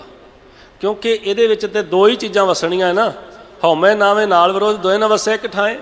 ਜਾਂ ਨਾਮ ਅੰਦਰ ਰਹਿਣਾ ਹੈ, ਜਾਂ ਹੰਕਾਰ ਅੰਦਰ ਰਹਿਣਾ ਹੈ, ਹਉਮੈ ਰਹਿਣੀ ਹੈ। ਤੇ ਜਦੋਂ ਨਾਮ ਸੁਰਤ ਵਿੱਚ ਵਸ ਗਿਆ, ਫਿਰ ਜਿੱਥੇ ਨਾਮ ਵਸਿਆ ਹੋਏਗਾ ਉਹੀ ਮਹਾਨ ਹੈ ਨਾ, ਉਹੀ ਮਹਾਨ ਬਣੇਗਾ। ਆ ਸਤਿਗੁਰੂ ਸੱਚੇ ਪਾਤਸ਼ਾਹ ਜੀ ਕਹਿੰਦੇ ਅੰਮ੍ਰਿਤ ਨਾਮ, ਨਾਮ ਰੂਪੀ ਅੰਮ੍ਰਿਤ ਆਪਣੇ ਸੁਰਤ ਵਿੱਚ ਉਹ ਭਰ ਲੈਂਦੇ ਰਹਿੰਦੇ ਹਨ, ਤੇ ਹਿਰਦੇ ਦੇ ਅੰਦਰ ਇਕੱਠਾ ਨਾਮ ਕਰਦੇ ਨੇ। ਧਨ ਪਦਾਰਥ ਨਹੀਂ ਸੁਰਤ ਵਿੱਚ ਇਕੱਠੀ ਕਰਦੇ। ਉਹ ਲੋਭ ਲਾਲਚ, ਉਹ ਇਹ ਨਹੀਂ ਕਿ ਅੱਜ ਇਧਰੋਂ ਠੱਗੀ ਮਾਰ ਕੇ ਧਨ ਇਕੱਠਾ ਕਰ ਲਿਆ, ਕੱਲ ਉਧਰੋਂ ਕਰ ਲਿਆ, ਇਧਰੋਂ ਇਕੱਠਾ ਕਰਕੇ ਬੈਂਕ ਦਾ ਆਹ ਖਾਤਾ ਭਰ ਲਿਆ, ਉਧਰੋਂ ਇਕੱਠਾ ਕੀਤਾ ਉਹ ਭਰ ਲਿਆ। ਉਹ ਧਨ ਇਕੱਠਾ ਕਰਨ ਵਿੱਚ ਹੀ ਨਹੀਂ ਲੱਗੇ ਰਹਿੰਦੇ, ਉਹ ਨਾਮ ਇਕੱਠਾ ਕਰਨ ਵਿੱਚ ਰਹਿੰਦੇ ਆ। ਕਿਰਤ ਤਾਂ ਜਿਹੜੀ ਹੈ ਉਹ ਹੱਥ ਕਾਰ ਵੱਲ, ਦਿਲ ਨਿਰੰਕਾਰ ਵੱਲ ਰੱਖਦੇ ਨੇ। ਉਹਨਾਂ ਦਾ ਸੁਭਾਅ ਇਹ ਬਣ ਜਾਂਦਾ ਹੈ, ਕਿਉਂਕਿ ਆਪਾਂ ਇਤਿਹਾਸ ਵਿੱਚ ਸਾਖੀ ਗੁਰਬਾਣੀ ਵਿੱਚੋਂ ਵੀ ਸਾਨੂੰ ਸਿੱਖਿਆ ਮਿਲਦੀ ਹੈ ਕਿ ਭਗਤ ਨਾਮਦੇਵ ਜੀ ਨੂੰ ਮਿਲਣ ਵਾਸਤੇ ਇੱਕ ਦਿਨ ਭਗਤ ਤ੍ਰਿਲੋਚਨ ਜੀ ਗਏ। ਤੇ ਭਗਤ ਤ੍ਰਿਲੋਚਨ ਜੀ ਜਦੋਂ ਮਿਲਣ ਵਾਸਤੇ ਗਏ ਤੇ ਰਸਤੇ ਵਿੱਚ ਜਾਂਦਿਆਂ ਮਨ ਵਿੱਚ ਇੱਕ ਨਕਸ਼ਾ ਬਣਾਉਂਦੇ ਜਾਂਦੇ ਕਿ ਭਗਤ ਕਬੀਰ ਜੀ ਜਦੋਂ ਪਹਿਲੀ ਵਾਰਾਂ ਕਿਸੇ ਨੂੰ ਮਿਲਣਾ ਹੋਵੇ ਨਾ, ਤੇ ਮਨ ਵਿੱਚ ਸੋਚੀਦਾ ਕਿ ਉਹ ਕਿਵੇਂ ਦਾ ਹੋਏਗਾ, ਉਹਨੇ ਇੱਦਾਂ ਦੇ ਵਸਤਰ ਪਾਏ ਹੋਣਗੇ, ਇੱਦਾਂ ਦਾ ਹੋਏਗਾ। ਤੇ ਕਹਿੰਦੇ ਨਕਸ਼ਾ ਬਣਾਈ ਗਿਆ ਕਿ ਉਹਨਾਂ ਦੇ ਗਲ ਵਿੱਚ ਮਾਲਾ ਹੋਏਗੀ, ਹੱਥ ਵਿੱਚ ਮਾਲਾ ਹੋਏਗੀ, ਜਾਂ ਇੱਦਾਂ ਦਾ ਕੋਈ ਧਰਮੀਆਂ ਵਾਲਾ ਵੱਖਰਾ ਜਿਹਾ ਰੂਪ ਹੋਏਗਾ। ਨਕਸ਼ਾ ਬਣਾ ਕੇ ਜਦੋਂ ਪਹੁੰਚਿਆ, ਜਾ ਕੇ ਦਰਵਾਜ਼ਾ ਖਟਖਟਾਇਆ, ਤੇ ਇਹ ਵੀ ਮਨ 'ਚ ਸੋਚਦਾ ਕਿ ਉਹ ਬੈਠੇ ਬੰਦਗੀ, ਨੇਤਰ ਬੰਦ ਹੋਣਗੇ, ਅੱਖਾਂ ਬੰਦ ਕਰਕੇ ਬੰਦਗੀ ਕਰ ਰਹੇ ਹੋਣਗੇ, ਨਾਮ ਇਕੱਠਾ ਕਰ ਰਹੇ ਹੋਣਗੇ। ਪਰ ਕੀ ਹੋਇਆ, ਜਦੋਂ ਘਰੇ ਜਾ ਕੇ ਦਰਵਾਜ਼ਾ ਖੜਕਾਇਆ ਤੇ ਆਵਾਜ਼ ਦਿੱਤੀ, ਹਾਂਜੀ ਆਓ। ਕਹਿੰਦੇ ਜੀ ਭਗਤ ਜੀ ਦੇ ਦਰਸ਼ਨ ਕਰਨੇ। ਕਹਿੰਦੇ ਉਹ ਘਰ ਨਹੀਂ ਹੈ। ਤੇ ਉਸੇ ਵੇਲੇ ਮਨ ਵਿੱਚ ਦੂਜਾ ਸਵਾਲ ਉਤਪੰਨ ਹੋ ਗਿਆ, ਮੈਂ ਗਲਤ ਸੋਚ ਲਿਆ, ਕਿਉਂਕਿ ਉਹ ਕਿਸੇ ਪਹਾੜ ਤੇ, ਕਿਸੇ ਕੰਦਰ ਤੇ, ਕਿਸੇ ਖਾਸ ਜਗ੍ਹਾ ਤੇ ਉੱਤੇ ਬੈਠ ਕੇ ਨਾਮ ਜਪਦੇ ਹੋਣਗੇ। ਉਹਨਾਂ ਨੇ ਘਰ ਵਿੱਚ ਇਸ ਗ੍ਰਸਤ ਦੇ ਮੋਹ ਮਾਇਆ ਤੋਂ ਕੀ ਲੈਣਾ? ਕਿਉਂਕਿ ਕਈ ਵਾਰ ਸਾਡੇ ਮਨ ਵਿੱਚ ਇਹ ਸਵਾਲ ਆ ਜਾਂਦਾ ਕਿ ਨਾਮ ਜਪਦਿਆਂ ਕਿਵੇਂ ਜਪਣਾ ਹੈ, ਤਰੀਕਾ ਕੀ ਹੋਣਾ ਚਾਹੀਦਾ ਹੈ। ਅਸੀਂ ਗ੍ਰਸਤੀ ਹਾਂ, ਕਿਰਤ ਛੱਡ ਦਈਏ, ਕਿਰਤ ਛੱਡਣੀ ਨਹੀਂ ਹੈ। ਗੁਰੂ ਨੇ ਸਾਨੂੰ ਕਿਰਤ ਕਰਨ ਦੀ ਜਾਚ ਸਿਖਾਈ ਹੈ। ਤੇ ਕੀ ਹੋਇਆ? ਕਹਿੰਦੇ ਕਿੱਥੇ ਮਿਲਣਗੇ? ਕਹਿੰਦੇ ਧੋਬੀ ਘਾਟ ਤੇ ਕੱਪੜੇ ਧੋਂਦੇ ਮਿਲਣਗੇ। ਪਿਆਰਿਓ, ਅਸਲ ਗੱਲ ਦੀ ਸਮਝ ਆਉਂਦੀ ਹੈ ਕਿ ਜਦੋਂ ਉਸੇ ਵੇਲੇ ਮਨ ਦੇ ਅੰਦਰ ਸਵਾਲ ਪੈਦਾ ਹੋ ਗਿਆ ਕਿ ਅੱਜ ਪੁੱਛਾਂਗਾ ਭਗਤ ਕਬੀਰ ਜੀ ਨੂੰ, ਕੀ ਪੁੱਛਾਂਗਾ ਕਿ ਤੂੰ ਤੇ ਮਾਇਆ ਵਿੱਚ ਗਰਸਿਆ ਹੋਇਆ ਹੈ, ਤੈਨੂੰ ਤੇ ਪ੍ਰਮਾਤਮਾ ਭੁੱਲਿਆ ਹੋਇਆ ਹੈ। ਤੇ ਜਾਂਦਿਆਂ ਜਿਹੜਾ ਸਵਾਲ ਕੀਤਾ ਭਗਤ ਕਬੀਰ ਜੀ ਨੇ ਸਾਹਿਬ ਸ੍ਰੀ ਗੁਰੂ ਗ੍ਰੰਥ ਸਾਹਿਬ ਮਹਾਰਾਜ ਜੀ ਅੰਦਰ ਅੰਕਿਤ ਕੀਤਾ ਹੈ। ਨਾਮਾ ਮਾਇਆ ਮੋਹਿਆ ਕਹੈ ਤਲੋਚਨ ਮੀਤ ਕਾਹੇ ਛੀਪੋ ਛਾਏ ਲੋ ਰਾਮ ਨਾ ਲਾਵੋ ਚਿਤ। ਕਹਿੰਦੇ ਤੁਸੀਂ ਤੇ ਪ੍ਰਮਾਤਮਾ ਨਾਲ ਚਿੱਤ ਨਹੀਂ ਜੋੜਦੇ। ਤੇ ਜਿਹੜਾ ਉੱਤਰ ਭਗਤ ਨਾਮਦੇਵ ਜੀ ਨੇ ਦਿੱਤਾ ਉਹ ਵੀ ਸ੍ਰੀ ਗੁਰੂ ਗ੍ਰੰਥ ਸਾਹਿਬ ਮਹਾਰਾਜ ਜੀ ਦੇ ਅੰਦਰ ਸ਼ੋਭਨੀਕ ਹੈ। ਨਾਮਾ ਕਹੈ ਤਲੋਚਨਾ ਮੁਖ ਤੇ ਰਾਮ ਸੰਭਾਲ, ਹਾਥ ਪਾਉ ਕਰ ਕਾਮ ਸਭ ਚੀਤ ਨਿਰੰਜਨ ਨਾਲ। ਚਿੱਤ ਨੂੰ ਨਿਰੰਕਾਰ ਦੇ ਨਾਲ ਜੋੜ ਕੇ ਰੱਖਣਾ, ਇਹ ਜਿਹੜੇ ਸ਼ਬਦ ਹੈ ਇਹ ਭਗਤ ਕਬੀਰ ਜੀ ਨੇ ਅੰਕਿਤ ਕੀਤਾ ਹੋਇਆ ਹੈ। ਵੈਸੇ ਇੱਕ ਉਹਨਾਂ ਦਾ ਆਪਣਾ ਸ਼ਬਦ ਭਗਤ ਨਾਮਦੇਵ ਜੀ ਦੇ ਮੁਖਾਰਬਿੰਦ ਤੋਂ ਉਚਾਰਨ ਕੀਤਾ ਹੋਇਆ ਵੀ ਰਾਗ ਰਾਮਕਲੀ ਦੇ ਅੰਦਰ ਸੁਭਾਏਮਾਨ ਹੈ। ਆਪਾਂ ਪੜ੍ਹਦੇ ਨਾ ਕਿ ਆਨੀਲੇ ਕਾਗਦ ਕਾਟੀਲੇ ਗੋਡੀ ਆਕਾਸ਼ ਮੱਧੇ ਭਰਮੀ ਵਾਲੇ ਪੰਚ ਜਨਾਸਿਓ ਬਾਤ ਬਤਊਆ ਚੀਤ ਸੋ ਡੋਰੀ ਰਾਖੀ ਵਾਲੇ। ਕਹਿੰਦੇ ਜਿਵੇਂ ਉਹ ਬੱਚਾ ਜਿਹੜਾ ਹੈ ਉਹ ਪਤੰਗ ਬਣਾ ਕੇ ਆਕਾਸ਼ ਉਡਾਉਂਦਾ ਹੈ, ਪਰ ਚਿੱਤ ਪਰਮਾਤਮਾ ਵਿੱਚ ਜੋੜ ਕੇ ਰੱਖ, ਉਹ ਆਪਣੀ ਡੋਰ ਵਿੱਚ ਜੋੜ ਕੇ ਰੱਖਦਾ। ਇਸੇ ਤਰ੍ਹਾਂ ਮਨ ਰਾਮ ਨਾਮਾ ਬੇਦੀ ਅਲੇ ਜੈਸੇ ਕਨਕਲਾ ਚਿੱਤ ਮੰਡਲੇ। ਕਹਿੰਦੇ ਜਿਵੇਂ ਸੁਨਿਆਰਾ ਸੋਨੇ ਵਿੱਚ ਚਿੱਤ ਜੋੜ ਕੇ ਰੱਖਦਾ ਹੈ, ਬੱਚਾ ਉਧਰ ਚਿੱਤ ਆਪਣੀ ਪਤੰਗ ਵਿੱਚ ਚਿੱਤ ਜੋੜ ਕੇ ਰੱਖਦਾ। ਮੈਂ ਵੀ ਆਪਣਾ ਚਿੱਤ ਜਿਹੜਾ ਹੈ ਨਾ ਜੀ, ਇਹ ਪ੍ਰਮਾਤਮਾ ਦੇ ਨਾਲ ਜੋੜਿਆ ਹੋਇਆ। ਇਹ ਭਗਤ ਨਾਮਦੇਵ ਜੀ ਦੇ ਆਪਣੇ ਮੁਖਾਰਬਿੰਦ ਤੋਂ ਉਚਾਰਨ ਕੀਤਾ ਹੋਇਆ ਰਾਗ ਰਾਮਕਲੀ ਦੇ ਅੰਦਰ ਸੁਭਾਏਮਾਨ ਹੈ। ਸੋ ਆਪਾਂ ਪੜ੍ਹ ਰਹੇ ਸੀ ਸਤਿਗੁਰੂ ਜੀ ਨੇ ਕੀ ਉਪਦੇਸ਼ ਕੀਤਾ, ਅੰਮ੍ਰਿਤ ਨਾਮ ਹਿਰਦੈ ਲੈ ਸੰਚਾ। ਭਾਵੇਂ ਉਹ ਕੰਮਕਾਰ ਕਰਦੇ ਹੋਣ, ਗ੍ਰਸਤ ਦੀਆਂ ਜ਼ਿੰਮੇਵਾਰੀਆਂ ਨਿਭਾਉਂਦੇ ਹੋਣ, ਭਾਵੇਂ ਉਹ ਕੋਈ ਰਾਜਸੀ ਸ਼ਕਤੀਆਂ ਵਾਲੀਆਂ ਨਿਭਾਉਂਦੇ ਹੋਣ, ਭਾਵੇਂ ਉਹ ਆਪਣੇ ਕਿਸੇ ਕਿਰਤ ਵਿੱਚ ਮਗਨ ਹੋਣ, ਚਾਹੇ ਧੀਆਂ ਪੁੱਤਰਾਂ ਵਿੱਚ ਹੋਣ, ਪਰ ਉਹਨਾਂ ਦੀ ਅੰਦਰ ਦੀ ਜਿਹੜੀ ਤਾਰ ਹੈ ਨਾ, ਜਿਹੜੀ ਅੰਦਰ ਦੀ ਸੁਰਤ ਹੈ, ਉਹ ਪਰਮਾਤਮਾ ਦੇ ਨਾਮ ਵਿੱਚ ਜੁੜੀ ਰਹਿੰਦੀ ਹੈ। ਸੁਰਤ ਦੇ ਅੰਦਰ ਰੱਬ ਦਾ ਨਾਮ, ਰੱਬ ਦੀ ਬੰਦਗੀ ਚੱਲਦੀ ਰਹਿੰਦੀ ਹੈ। ਨਾਮ ਨੂੰ ਇਕੱਠਾ ਕਰਦੇ ਰਹਿੰਦੇ ਹਨ। ਕਹੋ ਨਾਨਕ ਜਾ ਕਾ ਪੂਰਾ ਕਰਮਾ। ਇਹ ਜਿਹੜੀ ਚੀਜ਼ ਹੈ ਨਾ ਜੀ, ਇਹ ਵੱਡਿਆਂ ਭਾਗਾਂ ਦੀ ਨਿਸ਼ਾਨੀ ਜੇ, ਵੱਡੇ ਕਰਮਾਂ ਦੀ ਨਿਸ਼ਾਨੀ ਜੇ। ਜਿਹੜੀ ਸਾਧ ਸੰਗਤ ਦੀ ਪ੍ਰਾਪਤੀ ਹੋਣੀ, ਗੁਰੂ ਦੀ ਸੰਗਤ ਮਿਲਣੀ, ਸਤਿਪੁਰਸ਼ਾਂ ਦੀ ਸੰਗਤ ਮਿਲਣੀ। ਆ ਜਿਹੜੇ ਤੁਸੀਂ ਗੁਰੂ ਦੀ ਗੋਦ ਵਿੱਚ ਬੈਠੇ ਹੋ, ਜੁੜ ਕੇ ਬੈਠੇ ਹੋ ਸੁਰਤੀਆਂ ਨੂੰ ਟਿਕਾ ਕੇ, ਜਾਂ ਜਿਹੜੀਆਂ ਸੰਗਤਾਂ ਹਰ ਨਿਤਾ ਪ੍ਰਤੀ ਸਤਿਗੁਰੂ ਸਾਹਿਬ ਸੱਚੇ ਪਾਤਸ਼ਾਹ ਜੀ ਦੀ ਬਾਣੀ ਦੀ ਕਥਾ ਸੁਣਨ ਵਾਸਤੇ ਆਪਣੇ ਘਰਾਂ ਦੇ ਅੰਦਰ ਟੀਵੀ ਅੱਗੇ ਬੈਠਦੇ ਨੇ, ਉਹ ਵੀ ਤਾਂ ਬੰਦਗੀ ਹੈ ਨਾ। ਆ ਵੀ ਇਹ ਬੰਦਗੀ, ਇਹ ਨਹੀਂ ਕਿ ਆਪਾਂ ਵਾਹਿਗੁਰੂ ਵਾਹਿਗੁਰੂ ਕਰ ਰਹੇ ਹਾਂ ਤੇ ਬੰਦਗੀ ਹੈ। ਜਦੋਂ ਸਾਡੀ ਸੁਰਤ ਦੇ ਅੰਦਰ ਪਰਮਾਤਮਾ ਦੇ ਗਿਆਨ ਦਾ ਨਾਮ ਆ ਰਿਹਾ ਹੈ, ਪਰਮਾਤਮਾ ਨਾਲ ਆਤਮਾ ਜੁੜ ਰਹੀ ਹੋਵੇ, ਉਹ ਕਹਿ ਲਓ ਕਿ ਤੁਹਾਡੇ ਭਾਵੇਂ ਤੁਸੀਂ ਕਥਾ ਦੁਆਰਾ ਜੁੜ ਰਹੀ ਹੋਵੇ, ਭਾਵੇਂ ਕੀਰਤਨ ਦੁਆਰਾ ਜੁੜ ਰਹੀ ਹੋਵੇ। ਕਈ ਵਾਰ ਅਸੀਂ ਸੋਚਦੇ ਹਾਂ ਕਿ ਜੇ ਅਸੀਂ ਕੀਰਤਨ ਸੁਣ ਲਿਆ ਤੇ ਨਾਮ ਤਾਂ ਜਪਿਆ ਨਹੀਂ। ਨਹੀਂ ਭਾਈ, ਜੇ ਕੀਰਤਨ ਵੀ ਸੁਣਿਆ ਤੇ ਉਹ ਵੀ ਨਾਮ ਜਪਣਾ ਹੈ, ਤੇ ਜੇ ਅਸੀਂ ਕਥਾ ਸੁਣੀ ਹੈ ਤੇ ਇਹ ਵੀ ਪਰਮਾਤਮਾ ਦਾ ਨਾਮ ਜਪਣਾ ਹੈ।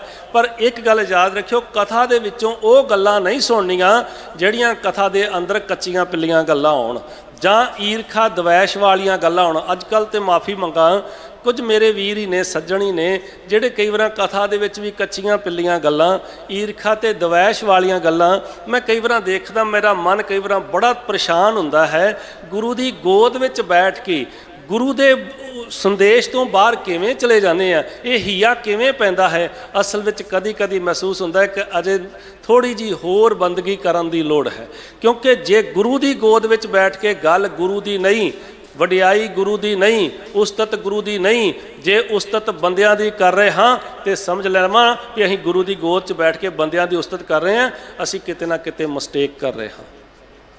ਔਰ ਦੂਸਰੀ ਬੇਨਤੀ, ਜੇ ਗੁਰੂ ਦੀ ਗੋਦ ਵਿੱਚ ਬੈਠ ਕੇ ਅਸੀਂ ਹੋਰ ਤਰ੍ਹਾਂ ਦੀਆਂ ਗੱਲਾਂ, ਕਈ ਤਰ੍ਹਾਂ ਦੀਆਂ ਖੁਸ਼ਕ ਗੱਲਾਂ ਕਰੀ ਜਾ ਰਹੇ ਹਾਂ, ਜਿਹੜੇ ਰੱਬ ਦੇ ਨਾਲੋਂ ਤੋੜਨ ਵਾਲੀਆਂ ਗੱਲਾਂ, ਜੋੜਨ ਦਾ ਕੰਮ ਛੱਡ ਕੇ ਅਸੀਂ ਤੋੜਨ ਵਾਲਾ ਆਰੰਭ ਕਰ ਲਿਆ। ਜੇ ਅਸੀਂ ਤੋੜਨ ਵਾਲੀਆਂ ਗੱਲਾਂ ਕਰ ਰਹੇ ਹਾਂ ਤੇ ਸਮਝ ਲੈਣਾ ਕਿ ਅਸੀਂ ਗੁਰੂ ਦੀ ਗੋਦ ਵਿੱਚ ਬੈਠ ਕੇ ਅਸੀਂ ਵੀ ਪਾਪਾਂ ਦੇ ਭਾਗੀ ਹਾਂ। ਇਹ ਕਈ ਵਾਰ ਮਨ ਦੇ ਅੰਦਰ ਹੰਕਾਰ ਵੀ ਪੈਦਾ ਹੋ ਜਾਂਦਾ ਹੈ ਕਿ ਮੈਨੂੰ ਤੇ ਗਿਆਨ ਹੀ ਬੜਾ ਹੋ ਗਿਆ ਹੈ। ਨਹੀਂ ਭਾਈ, ਇਹ ਤੇ ਜੇ ਇਹ ਕੋਈ ਸੋਚੇ ਕਿ ਮੈਨੂੰ ਬੜਾ ਗਿਆਨ ਹੋ ਗਿਆ ਹੈ ਤੇ ਮੈਂ ਬੜਾ ਮਹਾਨ ਕਥਾਵਾਚਕ ਬਣ ਗਿਆ, ਖਿਮਾ ਮੰਗਾ। ਸਾਹਿਬ ਦੀ ਬਾਣੀ ਕਹਿੰਦੀ, ਜੋ ਜਾਣੈ ਮੈਂ ਕਥ ਨਹੀਂ ਕਰਤਾ, ਵਿਆਪਾਰੀ ਬਸਦਾ ਜੋ ਫਿਰਤਾ। ਜਿਵੇਂ ਵਪਾਰੀ ਮੱਝਾਂ ਗਾਵਾਂ ਖਰੀਦਦਾ ਫਿਰਦਾ, ਇਹ ਵੀ ਤੇ ਧਨ ਦੇ ਪਿੱਛੇ ਉਸੇ ਤਰ੍ਹਾਂ ਹੀ ਵਪਾਰੀਆਂ ਵਾਂਗ ਵਪਾਰ ਹੀ ਕਰਦਾ ਫਿਰਦੇ ਨੇ। ਧਾਰਮਿਕ ਬੰਦੇ ਨੂੰ ਵੀ ਗੁਰੂ ਸਾਹਿਬ ਨੇ ਕਿਸੇ ਤੇ ਦਾ ਕੋਈ ਲਿਹਾਜ਼ ਨਹੀਂ ਰੱਖਿਆ। ਇਹ ਅਸਲ 'ਚ ਸੰਤ ਦੀ ਗੱਲ। ਤੇ ਜਿਹੜੇ ਮਿੱਠੀਆਂ ਮਿੱਠੀਆਂ ਗੱਲਾਂ ਸੁਣਾਉਂਦੇ ਹੋਣ, ਜਿਹੜੇ ਡੇਰੇਦਾਰ ਲੋਕ ਨੇ ਨਾ, ਉਹ ਆਪਣੇ ਚੇਲੇ ਨੂੰ ਹੋਰ ਤਰੀਕੇ ਨਾਲ ਸਮਝਾਉਂਦੇ ਨੇ, ਚੇਲੇ ਦੀ ਗੱਲ ਹੋਰ ਤਰ੍ਹਾਂ ਨਾਲ ਸੁਣਦੇ ਨੇ ਤੇ ਆਪਣੀ ਗੱਲ ਉਹ ਫਿਰ ਆਮ ਪਬਲਿਕ ਦੀ ਹੋਰ ਤਰੀਕੇ ਨਾਲ ਸੁਣਦੇ ਨੇ। ਅਸਲ ਗੁਰੂ ਜਿਹੜਾ ਹੈ ਨਾ, ਜਿਹੜਾ ਅਸਲ ਸੰਤ ਹੈ, ਉਹ ਇਹ ਨਹੀਂ ਕੰਮ ਕਰਦਾ ਕਿ ਚੇਲੇ ਨੂੰ ਹੋਰ ਤਰ੍ਹਾਂ ਨਾਲ ਉਪਦੇਸ਼, ਚੇਲੇ ਦੀ ਗੱਲ ਹੋਰ ਤਰੀਕੇ ਨਾਲ ਸੁਣੀ। ਇੱਦਾਂ ਨਹੀਂ ਹੈ। ਉਹ ਤੇ ਸਾਰਿਆਂ ਨਾਲ ਇੱਕੋ ਜਿਹਾ ਜਿਹੜਾ ਹੈ ਉਹ ਵਰਤਾਓ ਕਰਦਾ ਹੈ। ਸਤਿਗੁਰੂ ਸੱਚੇ ਪਾਤਸ਼ਾਹ ਜੀ ਨੇ ਕੀ ਕਿਹਾ ਹੈ ਇੱਥੇ? ਕਹਿੰਦੇ ਇਹ ਵੱਡਿਆਂ ਭਾਗਾਂ ਦੀ ਨਿਸ਼ਾਨੀ ਹੈ, ਗੁਰੂ ਕੀ ਸੰਗਤ ਨਸੀਬ ਹੋ ਜਾਣੀ। ਸੰਗਤ ਜਿਹੜੀ ਹੈ ਸਤਿਪੁਰਸ਼ਾਂ ਦੀ ਨਸੀਬ ਹੋ ਜਾਣੀ। ਕਿਹੜੀ? ਸਾਹਿਬ ਸੱਚੇ ਪਾਤਸ਼ਾਹ ਕਹਿੰਦੇ, ਕਹੋ ਨਾਨਕ ਜਾ ਕਾ ਪੂਰਾ ਕਰਮ। ਇਹ ਵੱਡੇ ਪੂਰੇ ਕਰਮ ਦੀ, ਮਹਾਨ ਕਰਮ ਦੀ ਨਿਸ਼ਾਨੀ ਹੈ, ਵੱਡ ਭਾਗਾਂ ਦੀ ਨਿਸ਼ਾਨੀ ਹੈ। ਧੰਨ ਗੁਰੂ ਅਰਜਨ ਸਾਹਿਬ ਮਹਾਰਾਜ ਜੀ ਆਖਦੇ ਹਨ ਕਿ ਇਹ ਮਹਾਨ ਕਰਮ ਦੀ ਨਿਸ਼ਾਨੀ ਹੈ, ਵੱਡੇ ਕਰਮਾਂ ਦੀ ਨਿਸ਼ਾਨੀ ਹੈ। ਤਿਸ ਭੇਟੇ ਸਾਧੂ ਕੇ ਚਰਨ। ਇਹ ਉਹੀ ਜਿਹੜਾ ਗੁਰੂ ਦੀ ਸੰਗਤ ਕਰਨ ਵਾਲਾ, ਅਸਲ 'ਚ ਫਿਰ ਉਹ ਜਿਹੜਾ ਹੈ ਉਹਨੇ ਚਰਨ ਪਰਸੇ ਨੇ ਗੁਰੂ ਦੇ। ਗੁਰੂ ਦੇ ਚਰਨ ਪਰਸਣ। ਸਾਧੂ ਦਾ ਅਰਥ ਵੀ ਗੁਰੂ ਹੈ ਕਿ ਗੁਰੂ ਦੇ ਚਰਨ ਪਰਸਣ ਵਾਲਾ ਕਿਹੜਾ ਸਿੱਖ ਹੈ? ਉਹ ਸਿੱਖ ਗੁਰੂ ਦੇ ਚਰਨ ਪਰਸਣ ਵਾਲਾ ਹੈ, ਉਹ ਵੱਡਿਆਂ ਕਰਮਾਂ ਵਾਲਾ ਹੈ। ਕਿਹੜਾ? ਜਿਨੇ ਆਪਣੇ ਹਿਰਦੇ ਦੇ ਅੰਦਰ, ਆਪਣੀ ਆਤਮਾ ਦੇ ਅੰਦਰ ਪ੍ਰਮਾਤਮਾ ਦਾ ਨਾਮ ਸਿੰਚਿਆ ਹੈ, ਨਾਮ ਧਨ ਇਕੱਠਾ ਕੀਤਾ ਹੈ। ਮੈਂ ਬੇਨਤੀਆਂ ਕੁਝ ਕੁ ਕਰਨੀਆਂ ਚਾਹੁੰਦਾ ਹਾਂ ਆਪ ਜੀ ਸੰਗਤ ਦੇ ਚਰਨਾਂ ਵਿੱਚ। ਸੰਗਤ ਜੀ, ਅੱਜ ਦੇ ਯੁੱਗ ਵਿੱਚ ਸਾਡੀ ਦੌੜ ਕੇਵਲ ਪਦਾਰਥ ਬਣ ਗਈ ਹੈ। ਦੂਸਰੀ ਬੇਨਤੀ, ਅਸੀਂ ਆਪਣੇ ਬੱਚਿਆਂ ਨੂੰ ਕੇਵਲ ਪੈਸੇ ਕਮਾਉਣ ਵਾਲੀਆਂ ਮਸ਼ੀਨਾਂ ਬਣਾ ਦਿੱਤਾ। ਬੇਸ਼ੱਕ ਪੈਸੇ ਤੋਂ ਬਿਨਾਂ ਜ਼ਿੰਦਗੀ ਨਹੀਂ ਹੈ, ਪੈਸਾ ਵੀ ਜ਼ਿੰਦਗੀ ਵਿੱਚ ਜ਼ਰੂਰੀ ਹੈ। ਗੁਰੂ ਨੇ ਤਾਂ ਹੀ, ਗੁਰੂ ਨਾਨਕ ਸਾਹਿਬ ਮਹਾਰਾਜ ਜੀ ਨੇ ਖੁਦ ਕਿਰਤ ਕੀਤੀ। ਜਿੱਥੇ ਮੋਦੀਖਾਨਾ ਚਲਾਇਆ, ਉੱਥੇ ਧੰਨ ਗੁਰੂ ਨਾਨਕ ਸਾਹਿਬ ਜੀ ਨੇ ਹਲ ਵੀ ਚਲਾਇਆ। ਹਰ ਤਰ੍ਹਾਂ ਨਾਲ ਕਿਰਤ ਕਰਨ ਦੀ ਸਾਨੂੰ ਜਾਚ ਦੱਸੀ। ਵਪਾਰ ਕਰਦਿਆਂ ਵੀ ਤੁਸੀਂ ਕਿਰਤ ਕਰ ਸਕਦੇ ਹੋ, ਗੁਰੂ ਨਾਨਕ ਸਾਹਿਬ ਜੀ ਨੇ ਸਿਖਾਇਆ। ਤੁਸੀਂ ਖੇਤੀ ਕਰਕੇ ਵੀ ਕਿਰਤ ਕਰ ਸਕਦੇ ਹੋ, ਗੁਰੂ ਨਾਨਕ ਸਾਹਿਬ ਮਹਾਰਾਜ ਜੀ ਨੇ ਸਿਖਾਇਆ ਕਿ ਤੁਸੀਂ ਨੌਕਰੀ ਕਰਕੇ ਵੀ ਕਿਰਤ ਕਰ ਸਕਦੇ ਹੋ। ਇਹ ਸਾਨੂੰ ਜਿਹੜੀ ਸਿੱਖਿਆ ਗੁਰੂ ਨੇ ਬਖਸ਼ਿਸ਼ ਕੀਤੀ। ਪਰ ਇੱਕ ਗੱਲ, ਕੇਵਲ ਤੇ ਕੇਵਲ ਧਨ ਹੀ ਸਭ ਕੁਝ ਮੰਨ ਬੈਠਣਾ, ਇਹ ਸਾਡੀ ਵੱਡੀ ਗਲਤੀ ਹੈ। ਆਪਣੇ ਬੱਚਿਆਂ ਨੂੰ ਅਸੀਂ ਵਿਦੇਸ਼ੀ ਭਾਸ਼ਾਵਾਂ ਬਹੁਤ ਪੜ੍ਹਾਈਆਂ, ਮੈਂ ਨਹੀਂ ਕਹਿੰਦਾ ਨਾ ਪੜ੍ਹਾਓ, ਮੁਬਾਰਕ ਹੈ, ਦੂਜੀਆਂ ਭਾਸ਼ਾਵਾਂ ਸਿਖਾਉਣੀਆਂ ਚਾਹੀਦੀਆਂ। ਪਰ ਜਿੱਥੇ ਤੁਸੀਂ ਦੂਜੀਆਂ ਭਾਸ਼ਾਵਾਂ ਸਿਖਾਈਆਂ, ਅੱਜ ਸਾਡੇ ਬੱਚੇ ਜਿਹੜੇ ਸਾਡੀ ਮਾਂ ਬੋਲੀ ਨਾਲੋਂ ਟੁੱਟ ਚੁੱਕੇ ਆ। ਤੇ ਜਿਹਦੇ ਕੋਲ ਮਾਂ ਬੋਲੀ ਨਾ ਰਹੀ, ਉਹਨੂੰ ਕਿਵੇਂ ਸਮਝ ਆਏਗੀ ਗੁਰੂ ਕੀ ਬਾਣੀ ਦੀ? ਅੱਜ ਮੈਂ ਇੱਕ ਬੇਨਤੀ ਕਰਾਂ, ਆਪਣੇ ਹਰ ਘਰ ਦੇ ਬਾਹਰ ਇੱਕ ਇੱਕ ਫੱਟੀ ਟੰਗ ਦਿਓ ਜਿਹਦੇ ਤੇ ਊੜਾ ਲਿਖ ਦਿਓ, ਜਿਹਦੇ ਉੱਤੇ ਗੁਰਮੁਖੀ ਦੇ ਅੱਖਰ ਲਿਖ ਦਿਓ, ਉਹਦੇ ਤੇ ਇੱਕ ਇਹ ਲਿਖ ਦਿਓ ਕਿ ਗੁਰਮੁਖੀ। ਆਪਣੇ ਘਰ ਦੇ ਅੰਦਰ ਇੱਕ ਇੱਕ ਫੱਟੀ ਟੰਗ ਲਓ ਕਿ ਭਾਈ ਅਸੀਂ ਘੱਟੋ ਘੱਟ ਜੇ ਆਪਣੇ ਸੁਰਤਾਂ ਦੇ ਅੰਦਰ ਕੋਈ ਸਿੱਖ ਦਾ ਬੱਚਾ ਸਿੱਖ ਹੋਵੇ ਤੇ ਆਪਣੇ ਬੱਚੇ ਨੂੰ ਗੁਰਮੁਖੀ ਨਾ ਪੜ੍ਹਾਵੇ, ਇਸ ਤੋਂ ਵੱਡੀ ਕੋਈ ਗਲਤੀ ਨਹੀਂ। ਜਦੋਂ ਤੱਕ ਤੁਹਾਡੀ ਉਹ ਬੋਲੀ, ਤੁਹਾਡੀ ਭਾਸ਼ਾ ਨਹੀਂ ਸਿੱਖੇਗਾ, ਉਨੀ ਦੇਰ ਤੱਕ ਤੁਹਾਡਾ ਸੱਭਿਆਚਾਰ ਨਹੀਂ ਸਿੱਖੇਗਾ। ਜਿੰਨੀ ਦੇਰ ਤੱਕ ਤੁਹਾਡਾ ਸੱਭਿਆਚਾਰ ਨਹੀਂ ਸਿੱਖੇਗਾ, ਉਨੀ ਦੇਰ ਤੱਕ ਉਹਨੂੰ ਆਪਣੇ ਮਾਂ-ਬਾਪ ਬਾਰੇ ਵੀ ਸਮਝ ਨਹੀਂ ਆਏਗੀ। ਜਿਹੜੇ ਬੱਚੇ ਅਸੀਂ ਮਸ਼ੀਨਾਂ ਬਣਾ ਲਈਆਂ ਨਾ ਜੀ ਪੈਸੇ ਕਮਾਉਣ ਵਾਲੀਆਂ, ਅੱਜ ਉਹ ਮਾਂ-ਬਾਪ ਆਪਣੇ ਪੁੱਤਰ ਦਾ ਮੋਢਾ ਬੱਚੇ ਦਾ ਲੱਭਦੇ ਫਿਰਦੇ ਹੱਥ ਰੱਖਣ ਵਾਸਤੇ। ਕੀ ਕਾਰਨ ਆਇਆ?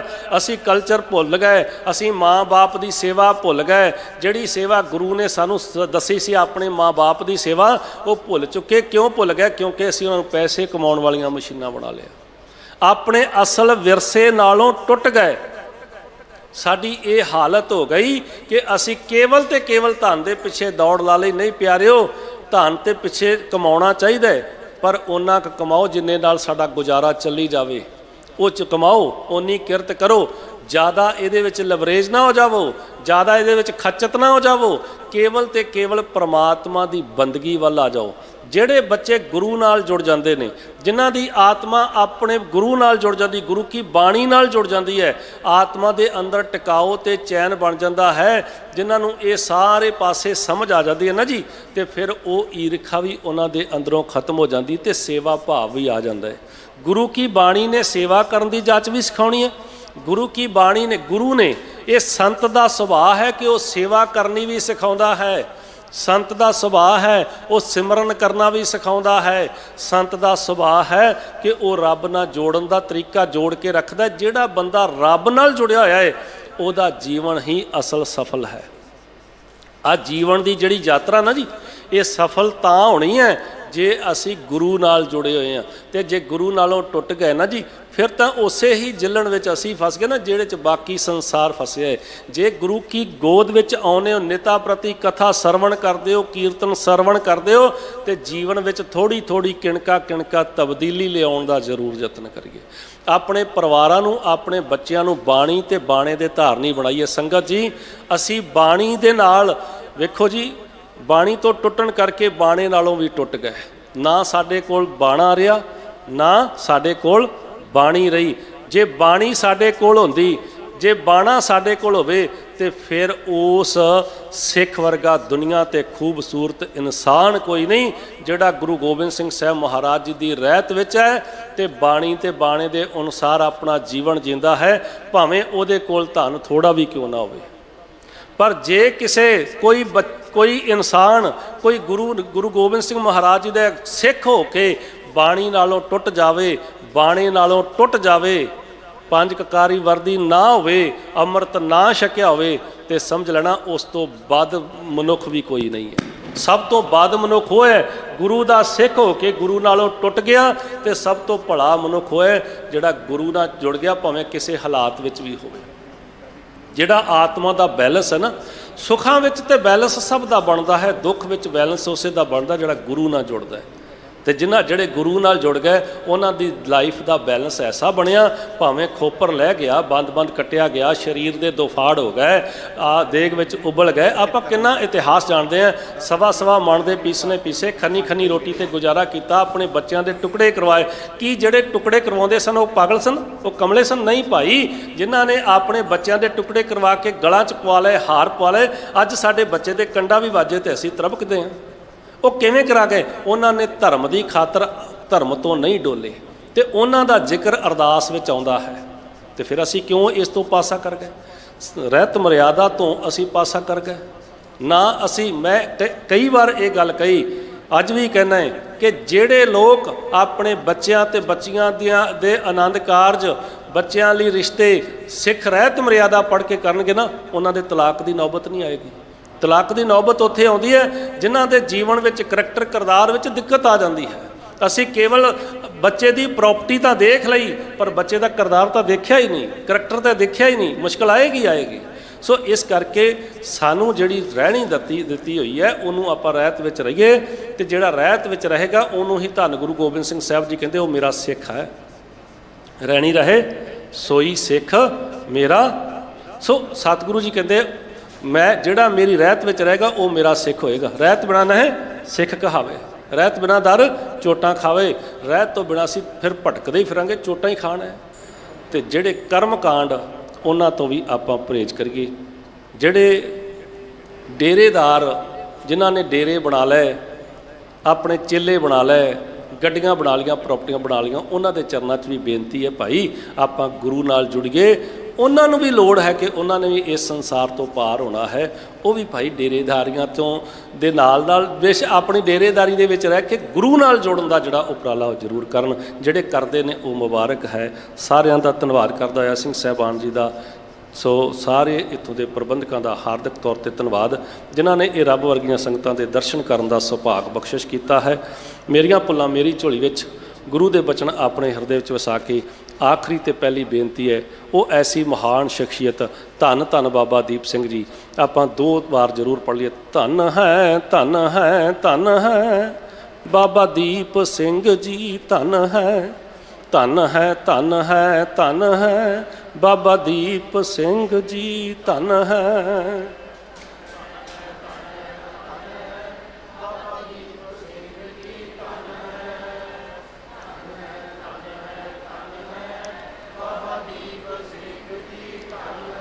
ਉਹ ਧੰਨ ਹੈ ਜਿਨ੍ਹਾਂ ਨੇ ਆਪਣਾ ਗੁਰੂ ਤੋਂ ਆਪਾਂ ਨਿਸ਼ਾਵਰ ਕੀਤਾ, ਗੁਰੂ ਨੂੰ ਸੀਸ ਭੇਟ ਕੀਤਾ। ਕੋਈ ਕੱਪੜਾ, ਕੋਈ ਧਨ, ਕੋਈ ਕੁਛ ਭੇਟ ਕਰਦਾ ਹੈ, ਉਹਨਾਂ ਨੇ ਆਪਣਾ ਸਿਰ ਗੁਰੂ ਨੂੰ ਭੇਟ ਕੀਤਾ।